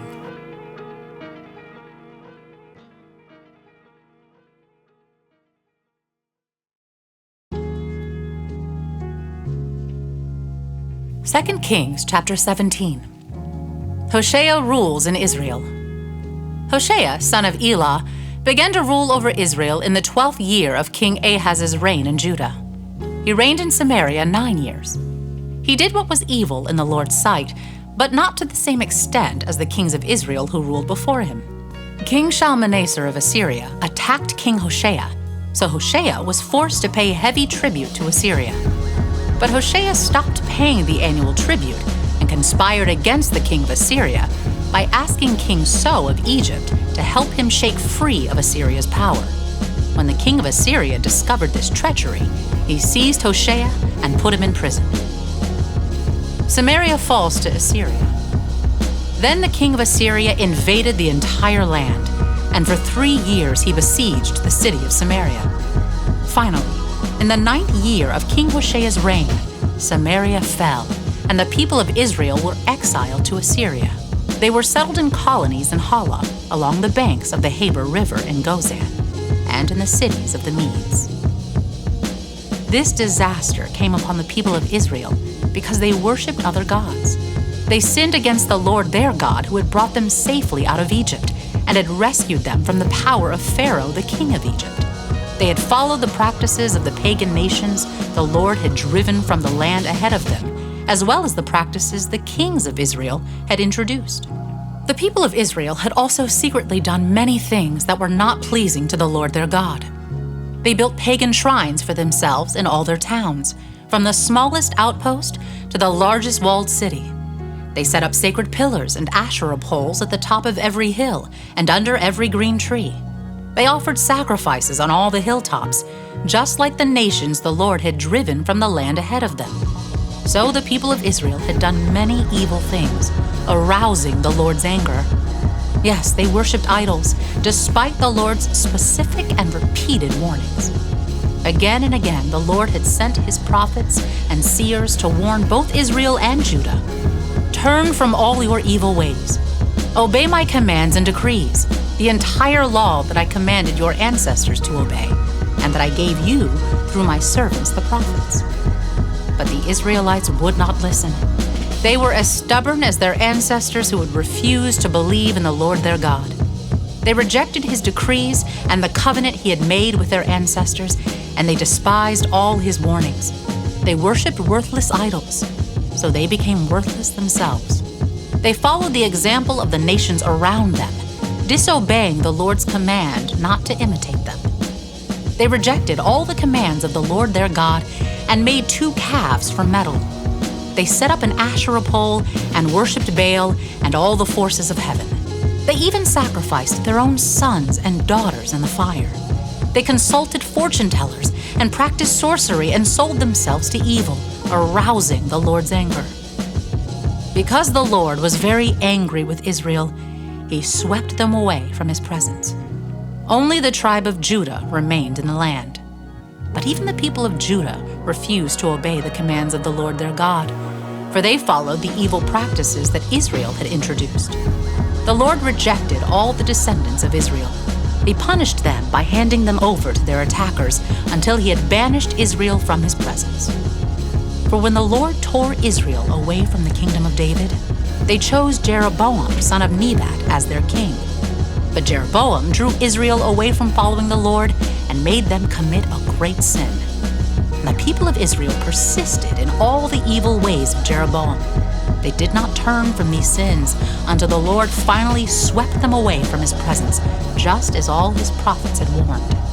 So Israel was exiled from their land to Assyria, where they remain to this day. Foreigners settle in Israel. The king of Assyria transported groups of people from Babylon, Cutha, Ava, Hamath, and Sepharvaim, and resettled them in the towns of Samaria, replacing the people of Israel. They took possession of Samaria and lived in its towns. But since these foreign settlers did not worship the Lord when they first arrived, the Lord sent lions among them, which killed some of them. So a message was sent to the king of Assyria. The people you have sent to live in the towns of Samaria do not know the religious customs of the God of the land. He has sent lions among them to destroy them because they have not worshipped him correctly. The king of Assyria then commanded, "Send one of the exiled priests back to Samaria. Let him live there and teach the new residents the religious customs of the God of the land." So one of the priests, who had been exiled from Samaria, returned to Bethel and taught the new residents how to worship the Lord. But these various groups of foreigners also continued to worship their own gods. In town after town where they lived, they placed their idols at the pagan shrines that the people of Samaria had built. Those from Babylon worshipped idols of their god Succoth-Benoth. Those from Cutha worshipped their god Nergal, and those from Hamath worshipped Ashima. The Avites worshipped their gods, Niphaz and Tartuk, and the people from Sepharvaim even burned their own children as sacrifices to their gods Adramelech and Anamelech. These new residents worshipped the Lord, but they also appointed from among themselves all sorts of people as priests to offer sacrifices at their places of worship. And though they worshipped the Lord, they continued to follow their own gods according to the religious customs of the nations from which they came. And this is still going on today. They continue to follow their former practices instead of truly worshiping the Lord and obeying the decrees, regulations, instructions, and commands he gave the descendants of Jacob, whose name he changed to Israel. For the Lord had made a covenant with the descendants of Jacob and commanded them, "Do not worship any other gods, or bow before them, or serve them, or offer sacrifices to them. But worship only the Lord, who brought you out of Egypt with great strength and a powerful arm. Bow down to him alone, and offer sacrifices only to him. Be careful at all times to obey the decrees, regulations, instructions, and commands that he wrote for you. You must not worship other gods. Do not forget the covenant I made with you, and do not worship other gods. You must worship only the Lord your God. He is the one who will rescue you from all your enemies." But the people would not listen and continued to follow their former practices. So while these new residents worshiped the Lord, they also worshiped their idols. And to this day, their descendants do the same.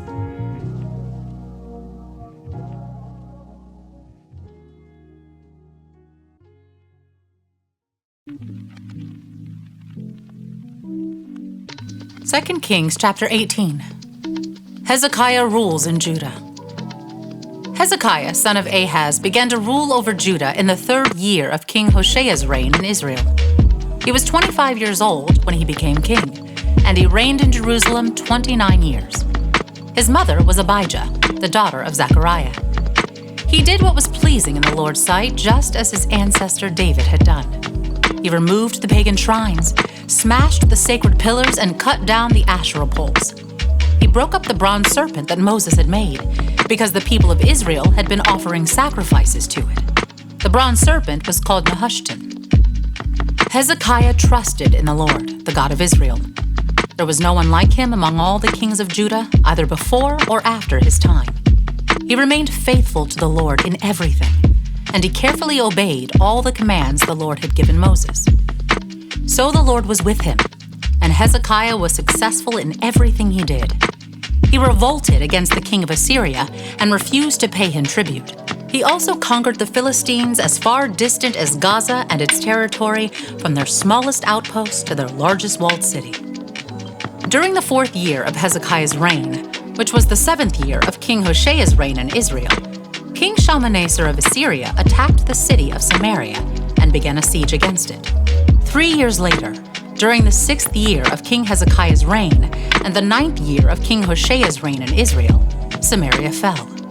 At that time, the king of Assyria exiled the Israelites to Assyria and placed them in colonies in Hala, along the banks of the Habor River in Gozan, and in the cities of the Medes. For they refused to listen to the Lord their God and obey him. Instead, they violated his covenant, all the laws that Moses, the Lord's servant, had commanded them to obey. Assyria invades Judah. In the 14th year of King Hezekiah's reign, King Sennacherib of Assyria came to attack the fortified towns of Judah and conquered them. King Hezekiah sent this message to the king of Assyria at Lachish: "I have done wrong. I will pay whatever tribute money you demand if you will only withdraw." The king of Assyria then demanded a settlement of more than 11 tons of silver and 1 ton of gold. To gather this amount, King Hezekiah used all the silver stored in the temple of the Lord and in the palace treasury. Hezekiah even stripped the gold from the doors of the Lord's temple and from the doorposts he had overlaid with gold, and he gave it all to the Assyrian king. Nevertheless, the king of Assyria sent his commander-in-chief, his field commander, and his chief of staff from Lachish with a huge army to confront King Hezekiah in Jerusalem. The Assyrians took up a position beside the aqueduct that feeds water into the upper pool near the road leading to the field where cloth is washed. They summoned King Hezekiah, but the king sent these officials to meet with them: Eliakim, son of Hilkiah, the palace administrator, Shebna, the court secretary, and Joah, son of Asaph, the royal historian. Sennacherib threatens Jerusalem. Then the Assyrian king's chief of staff told them to give this message to Hezekiah: "This is what the great king of Assyria says. What are you trusting in that makes you so confident? Do you think that mere words can substitute for military skill and strength? Who are you counting on that you have rebelled against me? On Egypt? If you lean on Egypt, it will be like a reed that splinters beneath your weight and pierces your hand. Pharaoh, the king of Egypt, is completely unreliable. But perhaps you will say to me, 'We are trusting in the Lord our God.' But isn't he the one who was insulted by Hezekiah? Didn't Hezekiah tear down his shrines and altars and make everyone in Judah and Jerusalem worship only at the altar here in Jerusalem? I'll tell you what. Strike a bargain with my master, the king of Assyria.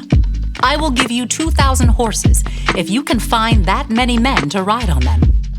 With your tiny army, how can you think of challenging even the weakest contingent of my master's troops, even with the help of Egypt's chariots and charioteers? What's more, do you think we have invaded your land without the Lord's direction? The Lord himself told us, 'Attack this land and destroy it.'" Then Eliakim, son of Hilkiah, Shebna, and Joah said to the Assyrian chief of staff, "Please speak to us in Aramaic, for we understand it well. Don't speak in Hebrew, for the people on the wall will hear." But Sennacherib's chief of staff replied, "Do you think my master sent this message only to you and your master? He wants all the people to hear it. For when we put this city under siege, they will suffer along with you. They will be so hungry and thirsty that they will eat their own dung and drink their own urine." Then the chief of staff stood and shouted in Hebrew to the people on the wall, "Listen to this message from the great king of Assyria. This is what the king says. Don't let Hezekiah deceive you. He will never be able to rescue you from my power. Don't let him fool you into trusting in the Lord by saying, 'The Lord will surely rescue us.' This city will never fall into the hands of the Assyrian king. Don't listen to Hezekiah. These are the terms the king of Assyria is offering. Make peace with me. Open the gates and come out. Then each of you can continue eating from your own grapevine and fig tree and drinking from your own well. Then I will arrange to take you to another land like this one, a land of grain and new wine, bread and vineyards, olive groves and honey. Choose life instead of death. Don't listen to Hezekiah when he tries to mislead you by saying, 'The Lord will rescue us.' Have the gods of any other nations ever saved their people from the king of Assyria? What happened to the gods of Hamath and Arpad? And what about the gods of Sepharvaim, Hena, and Iva? Did any god rescue Samaria from my power? What god of any nation has ever been able to save its people from my power? So what makes you think that the Lord can rescue Jerusalem from me?" But the people were silent and did not utter a word, because Hezekiah had commanded them, "Do not answer him." Then Eliakim, son of Hilkiah, the palace administrator, Shebna, the court secretary, and Joah, son of Asaph, the royal historian, went back to Hezekiah. They tore their clothes in despair, and they went in to see the king and told him what the Assyrian chief of staff had said.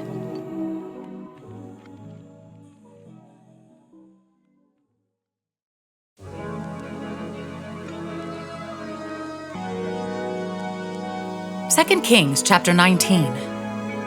Hezekiah seeks the Lord's help. When King Hezekiah heard their report, he tore his clothes and put on burlap and went into the temple of the Lord. And he sent Eliakim, the palace administrator, Shebna, the court secretary, and the leading priests, all dressed in burlap, to the prophet Isaiah, son of Amos. They told him, "This is what King Hezekiah says. Today is a day of trouble, insults, and disgrace. It is like when a child is ready to be born, but the mother has no strength to deliver the baby.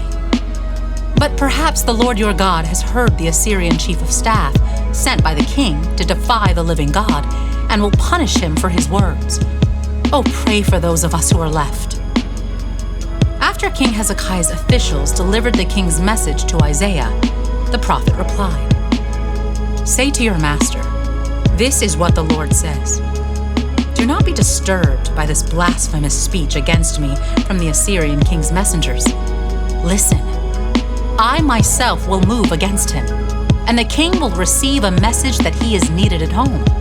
So he will return to his land, where I will have him killed with a sword." Meanwhile, the Assyrian chief of staff left Jerusalem and went to consult the king of Assyria, who had left Lachish and was attacking Libnah. Soon afterward, King Sennacherib received word that King Turkah of Ethiopia was leading an army to fight against him. Before leaving to meet the attack, he sent messengers back to Hezekiah in Jerusalem with this message. "This message is for King Hezekiah of Judah. Don't let your God, in whom you trust, deceive you with promises that Jerusalem will not be captured by the king of Assyria. You know perfectly well what the kings of Assyria have done wherever they have gone. They have completely destroyed everyone who stood in their way. Why should you be any different? Have the gods of other nations rescued them, such nations as Gozan, Haran, Rezeph, and the people of Eden who were in Telassar? My predecessors destroyed them all. What happened to the king of Hamath and the king of Arpad? What happened to the kings of Sepharvaim, Hena, and Iva?" After Hezekiah received the letter from the messengers and read it, he went up to the Lord's temple and spread it out before the Lord. And Hezekiah prayed this prayer before the Lord. "O Lord, God of Israel, you are enthroned between the mighty cherubim. You alone are God of all the kingdoms of the earth. You alone created the heavens and the earth. Bend down, O Lord, and listen. Open your eyes, O Lord, and see. Listen to Sennacherib's words of defiance against the living God. It is true, Lord, that the kings of Assyria have destroyed all these nations, and they have thrown the gods of these nations into the fire and burned them. But of course the Assyrians could destroy them. They were not gods at all, only idols of wood and stone shaped by human hands. Now, O Lord our God, rescue us from his power. Then all the kingdoms of the earth will know that you alone, O Lord, are God. Isaiah predicts Judah's deliverance. Then Isaiah, son of Amoz, sent this message to Hezekiah. This is what the Lord, the God of Israel, says. I have heard your prayer about King Sennacherib of Assyria, and the Lord has spoken this word against him. The virgin daughter of Zion despises you and laughs at you. The daughter of Jerusalem shakes her head in derision as you flee. Whom have you been defying and ridiculing? Against whom did you raise your voice? At whom did you look with such haughty eyes? It was the Holy One of Israel. By your messengers you have defied the Lord. You have said, with my many chariots I have conquered the highest mountains. Yes, the remotest peaks of Lebanon. I have cut down its tallest cedars and its finest cypress trees. I have reached its farthest corners and explored its deepest forests. I have dug wells in many foreign lands and refreshed myself with their water. With the sole of my foot, I stopped up all the rivers of Egypt. But have you not heard? I decided this long ago. Long ago I planned it, and now I am making it happen. I planned for you to crush fortified cities into heaps of rubble. That is why their people have so little power and are so frightened and confused. They are as weak as grass, as easily trampled as tender green shoots. They are like grass sprouting on a housetop, scorched before it can grow lush and tall. But I know you well, where you stay and when you come and go. I know the way you have raged against me. And because of your raging against me and your arrogance, which I have heard for myself, I will put my hook in your nose and my bit in your mouth. I will make you return by the same road on which you came. Then Isaiah said to Hezekiah, here is the proof that what I say is true. This year you will eat only what grows up by itself, and next year you will eat what springs up from that. But in the third year, you will plant crops and harvest them. You will tend vineyards and eat their fruit. And you who are left in Judah, who have escaped the ravages of the siege, will put roots down in your own soil and will grow up and flourish. For a remnant of my people will spread out from Jerusalem, a group of survivors from Mount Zion. The passionate commitment of the Lord of Heaven's armies will make this happen. And this is what the Lord says about the king of Assyria. His armies will not enter Jerusalem. They will not even shoot an arrow at it. They will not march outside its gates with their shields, nor build banks of earth against its walls. The king will return to his own country by the same road on which he came. He will not enter this city, says the Lord. For my own honor and for the sake of my servant David, I will defend this city and protect it. That night, the angel of the Lord went out to the Assyrian camp and killed 185,000 Assyrian soldiers. When the surviving Assyrians woke up the next morning, they found corpses everywhere. Then King Sennacherib of Assyria broke camp and returned to his own land. He went home to his capital of Nineveh and stayed there. One day, while he was worshiping in the temple of his god Nisroch, his sons Adramelech and Sharezer killed him with their swords. They then escaped to the land of Ararat, and another son, Esarhaddon, became the next king of Assyria.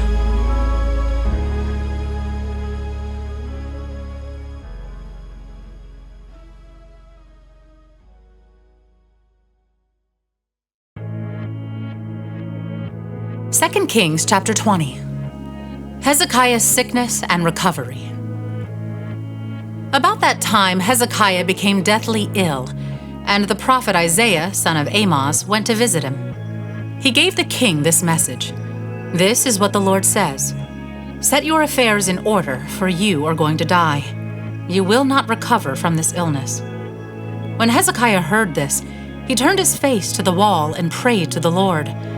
"Remember, O Lord, how I have always been faithful to you and have served you single-mindedly, always doing what pleases you." Then he broke down and wept bitterly. But before Isaiah had left the middle courtyard, this message came to him from the Lord. "Go back to Hezekiah, the leader of my people. Tell him, this is what the Lord, the God of your ancestor David, says. I have heard your prayer and seen your tears. I will heal you, and 3 days from now you will get out of bed and go to the temple of the Lord. I will add 15 years to your life, and I will rescue you and this city from the king of Assyria. I will defend this city for my own honor and for the sake of my servant David." Then Isaiah said, "Make an ointment from figs." So Hezekiah's servants spread the ointment over the boil, and Hezekiah recovered. Meanwhile, Hezekiah had said to Isaiah, "What sign will the Lord give to prove that he will heal me and that I will go to the temple of the Lord 3 days from now?" Isaiah replied, "This is the sign from the Lord to prove that he will do as he promised. Would you like the shadow on the sundial to go forward 10 steps or backward 10 steps?" "The shadow always moves forward," Hezekiah replied. "So that would be easy. Make it go 10 steps backward instead." So Isaiah the prophet asked the Lord to do this, and he caused the shadow to move 10 steps backward on the sundial of Ahaz. Envoys from Babylon. Soon after this, Merodach-Baladan, son of Baladan, king of Babylon, sent Hezekiah his best wishes and a gift, for he had heard that Hezekiah had been very sick.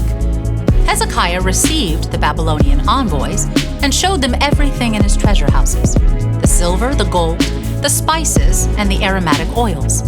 He also took them to see his armory and showed them everything in his royal treasuries. There was nothing in his palace or kingdom that Hezekiah did not show them. Then Isaiah the prophet went to King Hezekiah and asked him, "What did those men want? Where were they from?"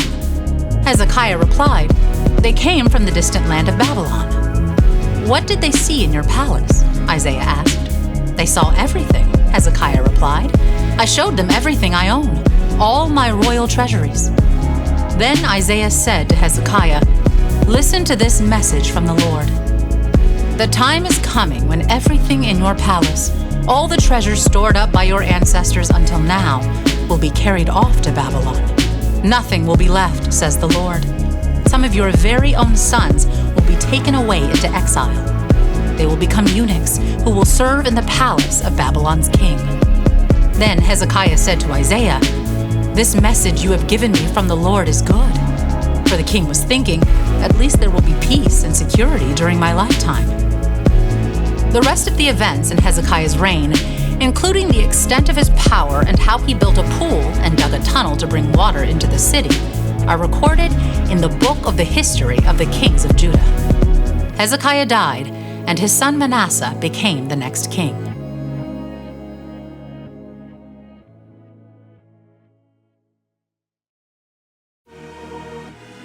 2 Kings chapter 21. Manasseh rules in Judah. Manasseh was 12 years old when he became king, and he reigned in Jerusalem 55 years. His mother was Hephzibah. He did what was evil in the Lord's sight, following the detestable practices of the pagan nations that the Lord had driven from the land ahead of the Israelites. He rebuilt the pagan shrines his father Hezekiah had destroyed. He constructed altars for Baal and set up an Asherah pole just as King Ahab of Israel had done. He also bowed before all the powers of the heavens and worshipped them. He built pagan altars in the temple of the Lord, the place where the Lord had said, "My name will remain in Jerusalem forever." He built these altars for all the powers of the heavens in both courtyards of the Lord's temple. Manasseh also sacrificed his own son in the fire. He practiced sorcery and divination, and he consulted with mediums and psychics. He did much that was evil in the Lord's sight, arousing his anger. Manasseh even made a carved image of Asherah and set it up in the temple, the very place where the Lord had told David and his son Solomon, "My name will be honored forever in this temple and in Jerusalem, the city I have chosen from among all the tribes of Israel. If the Israelites will be careful to obey my commands, all the laws my servant Moses gave them, I will not send them into exile from this land that I gave their ancestors." But the people refused to listen, and Manasseh led them to do even more evil than the pagan nations that the Lord had destroyed when the people of Israel entered the land. Then the Lord said through his servants, the prophets, "King Manasseh of Judah has done many detestable things. He is even more wicked than the Amorites who lived in this land before Israel. He has caused the people of Judah to sin with his idols. So this is what the Lord, the God of Israel, says. I will bring such disaster on Jerusalem and Judah that the ears of those who hear about it will tingle with horror.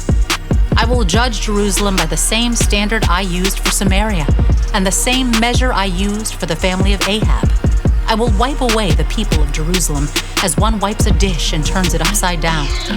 Then I will reject even the remnant of my own people who are left, and I will hand them over as plunder for their enemies, for they have done great evil in my sight and have angered me ever since their ancestors came out of Egypt."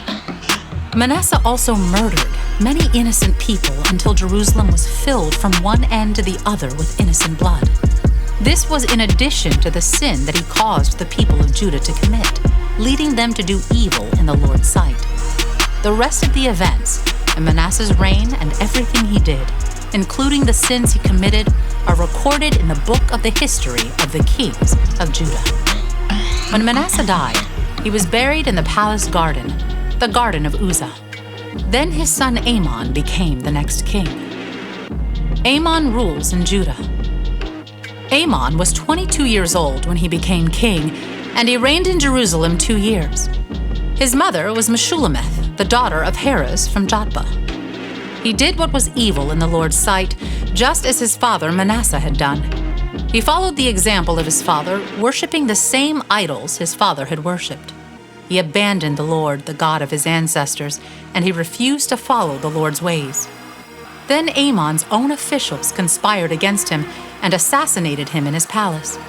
But the people of the land killed all those who had conspired against King Amon, and they made his son Josiah the next king. The rest of the events in Amon's reign and what he did are recorded in the book of the history of the kings of Judah. He was buried in his tomb in the garden of Uzzah. Then his son Josiah became the next king.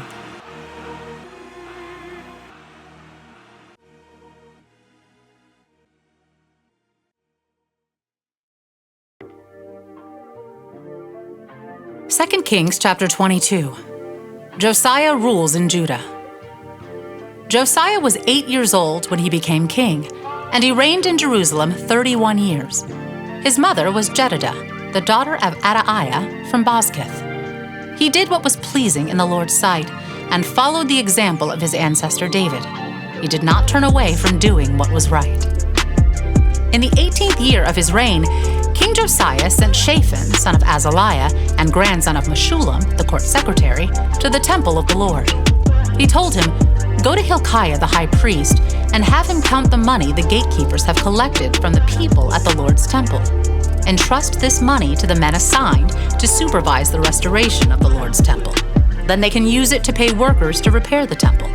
They will need to hire carpenters, builders, and masons. Also, have them buy the timber and the finished stone needed to repair the temple. But don't require the construction supervisors to keep account of the money they receive, for they are honest and trustworthy men." Hilkiah discovers God's law. Hilkiah the high priest said to Shaphan the court secretary, "I have found the book of the law in the Lord's temple." Then Hilkiah gave the scroll to Shaphan, and he read it. Shaphan went to the king and reported, "Your officials have turned over the money collected at the temple of the Lord to the workers and supervisors at the temple." Shaphan also told the king, "Hilkiah the priest has given me a scroll." So Shaphan read it to the king. When the king heard what was written in the book of the law, he tore his clothes in despair. Then he gave these orders to Hilkiah the priest, Ahikam, son of Shaphan, Akbor, son of Micaiah, Shaphan, the court secretary, and Asaiah, the king's personal advisor. Go to the temple and speak to the Lord for me, and for the people, and for all Judah. Inquire about the words written in this scroll that has been found. For the Lord's great anger is burning against us, because our ancestors have not obeyed the words in this scroll. We have not been doing everything it says we must do. So Hilkiah the priest, Ahikam, Akbor, Shaphan, and Asaiah went to the new quarter of Jerusalem to consult with the prophet Huldah. She was the wife of Shallum, son of Tikvah, son of Harhas, the keeper of the temple wardrobe. She said to them, "The Lord, the God of Israel, has spoken. Go back and tell the man who sent you. This is what the Lord says. I am going to bring disaster on this city and its people. All the words written in the scroll that the king of Judah has read will come true. For my people have abandoned me and offered sacrifices to pagan gods, and I am very angry with them for everything they have done. My anger will burn against this place, and it will not be quenched. But go to the king of Judah who sent you to seek the Lord and tell him, this is what the Lord, the God of Israel, says concerning the message you have just heard. You were sorry and humbled yourself before the Lord when you heard what I said against this city and its people, that this land would be cursed and become desolate. You tore your clothing in despair and wept before me in repentance. And I have indeed heard you, says the Lord. So I will not send the promised disaster until after you have died and been buried in peace. You will not see the disaster I am going to bring on this city." So they took her message back to the king.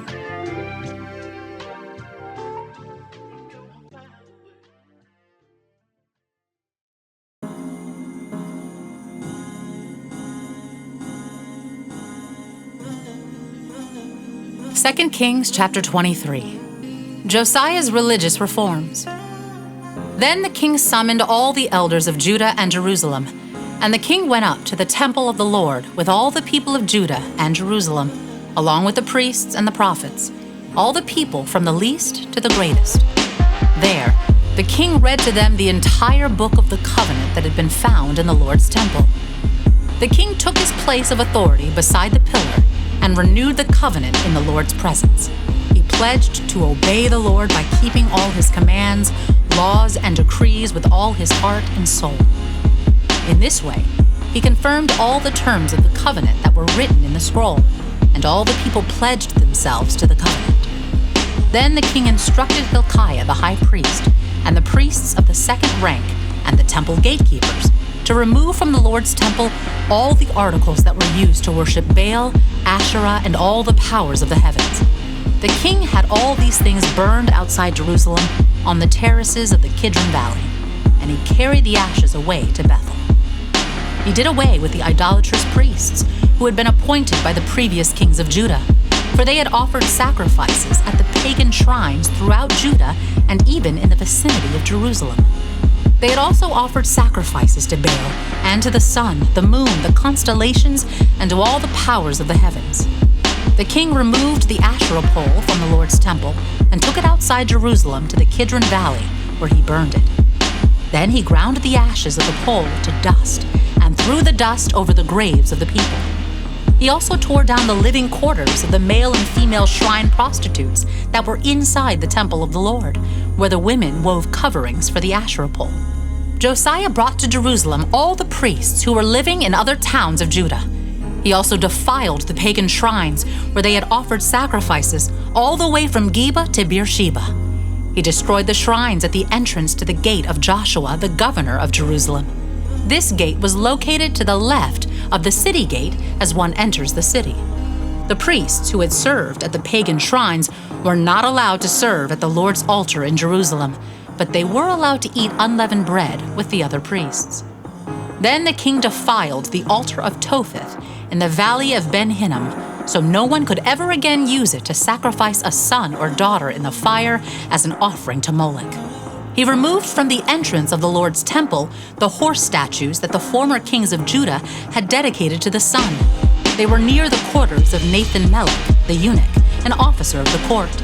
The king also burned the chariots dedicated to the sun.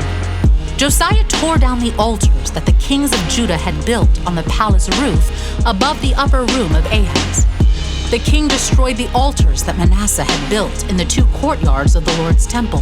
He smashed them to bits and scattered the pieces in the Kidron Valley.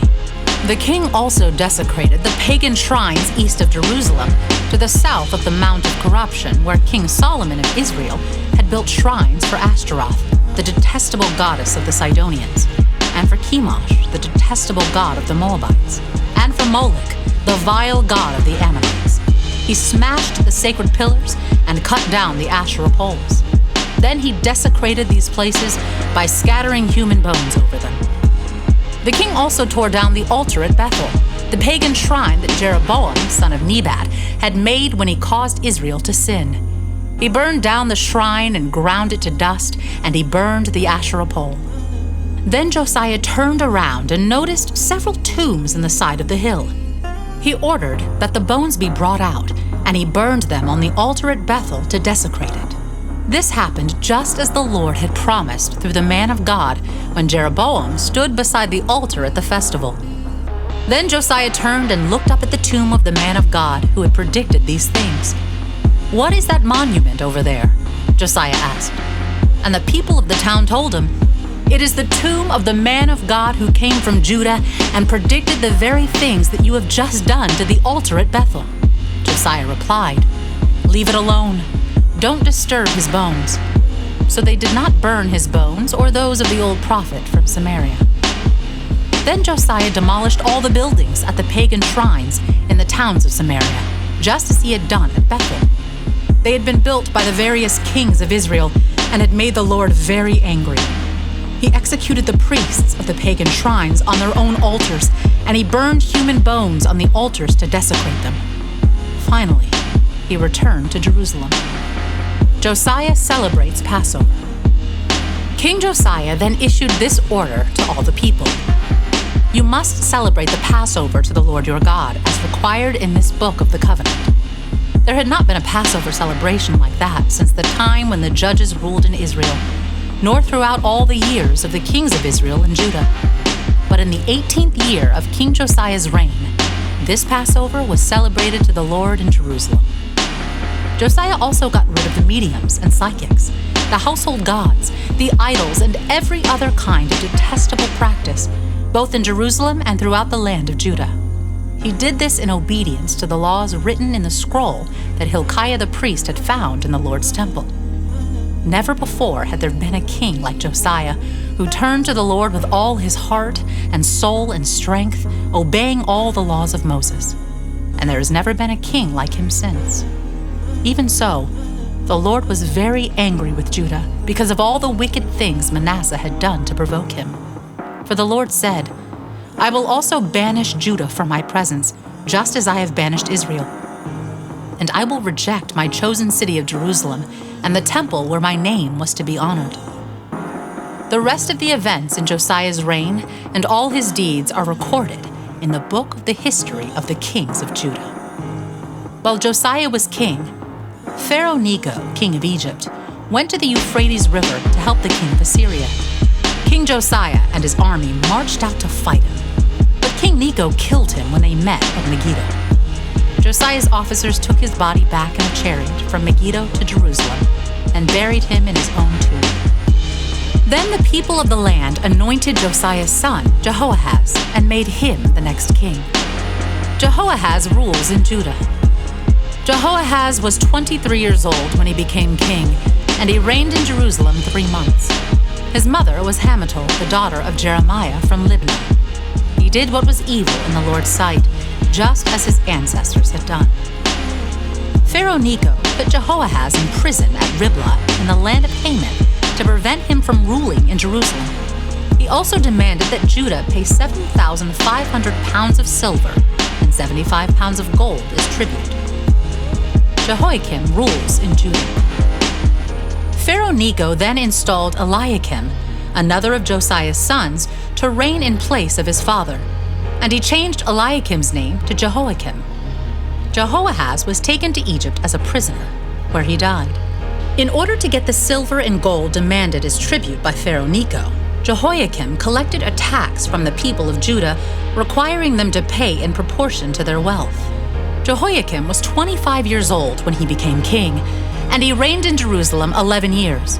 His mother was Zebidah, the daughter of Pedaiah from Rumah. He did what was evil in the Lord's sight, just as his ancestors had done.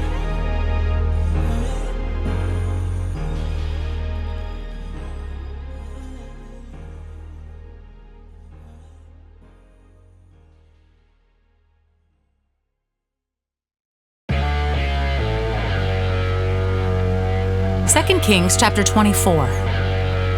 During Jehoiakim's reign, King Nebuchadnezzar of Babylon invaded the land of Judah. Jehoiakim surrendered and paid him tribute for 3 years, but then rebelled. Then the Lord sent bands of Babylonian, Aramean, Moabite, and Ammonite raiders against Judah to destroy it, just as the Lord had promised through his prophets. These disasters happened to Judah because of the Lord's command. He had decided to banish Judah from his presence because of the many sins of Manasseh, who had filled Jerusalem with innocent blood. The Lord would not forgive this. The rest of the events in Jehoiakim's reign and all his deeds are recorded in the book of the history of the kings of Judah. When Jehoiakim died, his son Jehoiachin became the next king. The king of Egypt did not venture out of his country after that, for the king of Babylon captured the entire area formerly claimed by Egypt, from the brook of Egypt to the Euphrates River. Jehoiachin rules in Judah. Jehoiachin was 18 years old when he became king, and he reigned in Jerusalem 3 months. His mother was Nehushta, the daughter of Elnathan from Jerusalem. Jehoiachin did what was evil in the Lord's sight, just as his father had done. During Jehoiachin's reign, the officers of King Nebuchadnezzar of Babylon came up against Jerusalem and besieged it. Nebuchadnezzar himself arrived at the city during the siege. Then King Jehoiachin, along with the queen mother, his advisors, his commanders, and his officials, surrendered to the Babylonians. In the 8th year of Nebuchadnezzar's reign, he took Jehoiachin prisoner. As the Lord had said beforehand, Nebuchadnezzar carried away all the treasures from the Lord's temple and the royal palace. He stripped away all the gold objects that King Solomon of Israel had placed in the temple. King Nebuchadnezzar took all of Jerusalem captive, including all the commanders and the best of the soldiers, craftsmen, and artisans, 10,000 in all. Only the poorest people were left in the land.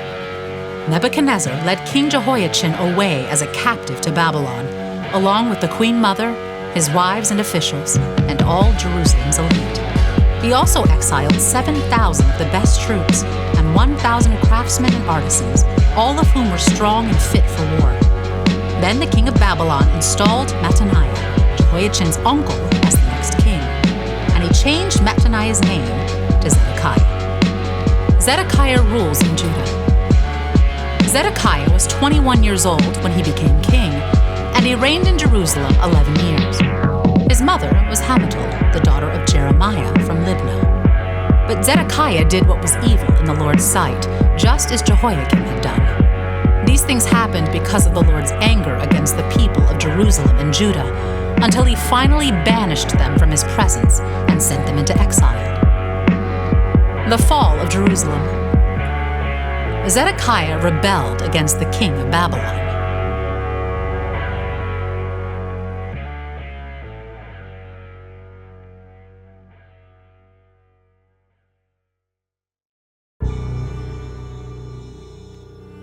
Second Kings chapter 25. So on January 15th, during the 9th year of Zedekiah's reign, King Nebuchadnezzar of Babylon led his entire army against Jerusalem. They surrounded the city and built siege ramps against its walls. Jerusalem was kept under siege until the 11th year of King Zedekiah's reign. By July 18th, in the 11th year of Zedekiah's reign, the famine in the city had become very severe, and the last of the food was entirely gone. Then a section of the city wall was broken down. Since the city was surrounded by the Babylonians, the soldiers waited for nightfall and escaped through the gate between the two walls behind the king's garden. Then they headed toward the Jordan Valley. But the Babylonian troops chased the king and overtook him on the plains of Jericho, for his men had all deserted him and scattered. They captured the king and took him to the king of Babylon at Riblah, where they pronounced judgment upon Zedekiah. They made Zedekiah watch as they slaughtered his sons. Then they gouged out Zedekiah's eyes, bound him in bronze chains, and led him away to Babylon. The temple destroyed. On August 14th of that year, which was the 19th year of King Nebuchadnezzar's reign, Nebuzaradan, the captain of the guard and an official of the Babylonian king, arrived in Jerusalem. He burned down the temple of the Lord, the royal palace, and all the houses of Jerusalem. He destroyed all the important buildings in the city. Then he supervised the entire Babylonian army as they tore down the walls of Jerusalem on every side. The Nebuzaradan, the captain of the guard, took as exiles the rest of the people who remained in the city, the defectors who had declared their allegiance to the king of Babylon and the rest of the population. But the captain of the guard allowed some of the poorest people to stay behind to care for the vineyards and fields. The Babylonians broke up the bronze pillars in front of the Lord's temple, the bronze water carts, and the great bronze basin called the sea, and they carried all the bronze away to Babylon. They also took all the ash buckets, shovels, lamp snuffers, ladles, and all the other bronze articles used for making sacrifices at the temple. The captain of the guard also took the incense burners and basins and all the other articles made of pure gold or silver. The weight of the bronze from the two pillars, the sea, and the water carts was too great to be measured.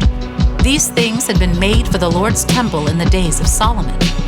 Each of the pillars was 27 feet tall.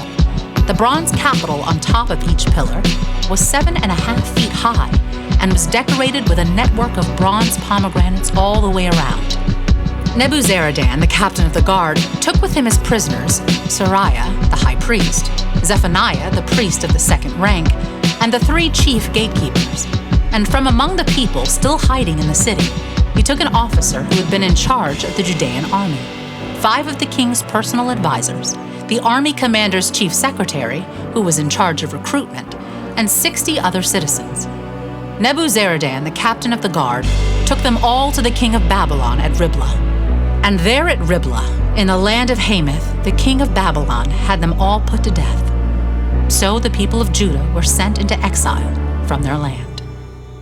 Gedaliah governs in Judah. Then King Nebuchadnezzar appointed Gedaliah, son of Ahikam and grandson of Shaphan, as governor over the people he had left in Judah. When all the army commanders and their men learned that the king of Babylon had appointed Gedaliah as governor, they went to see him at Mizpah. These included Ishmael, son of Nethaniah, Johanan, son of Kareah, Seraiah, son of Tanhumeth, the Netophathite, Jezaniah, son of the Maacathite, and all their men. Gedaliah vowed to them that the Babylonian officials meant them no harm. Don't be afraid of them. Live in the land and serve the king of Babylon, and all will go well for you, he promised. But in mid-autumn of that year, Ishmael, son of Nethaniah, grandson of Elishama, who was a member of the royal family, went to Mizpah with 10 men and killed Gedaliah. He also killed all the Judeans and Babylonians who were with him at Mizpah. Then all the people of Judah, from the least to the greatest, as well as the army commanders, fled in panic to Egypt, for they were afraid of what the Babylonians would do to them. Hope for Israel's royal line. In the 37th year of the exile of King Jehoiachin of Judah, evil Merodach ascended to the Babylonian throne. He was kind to Jehoiachin and released him from prison on April 2nd of that year. He spoke kindly to Jehoiachin and gave him a higher place than all the other exiled kings in Babylon. He supplied Jehoiachin with new clothes to replace his prison garb and allowed him to dine in the king's presence for the rest of his life. So the king gave him a regular food allowance as long as he lived.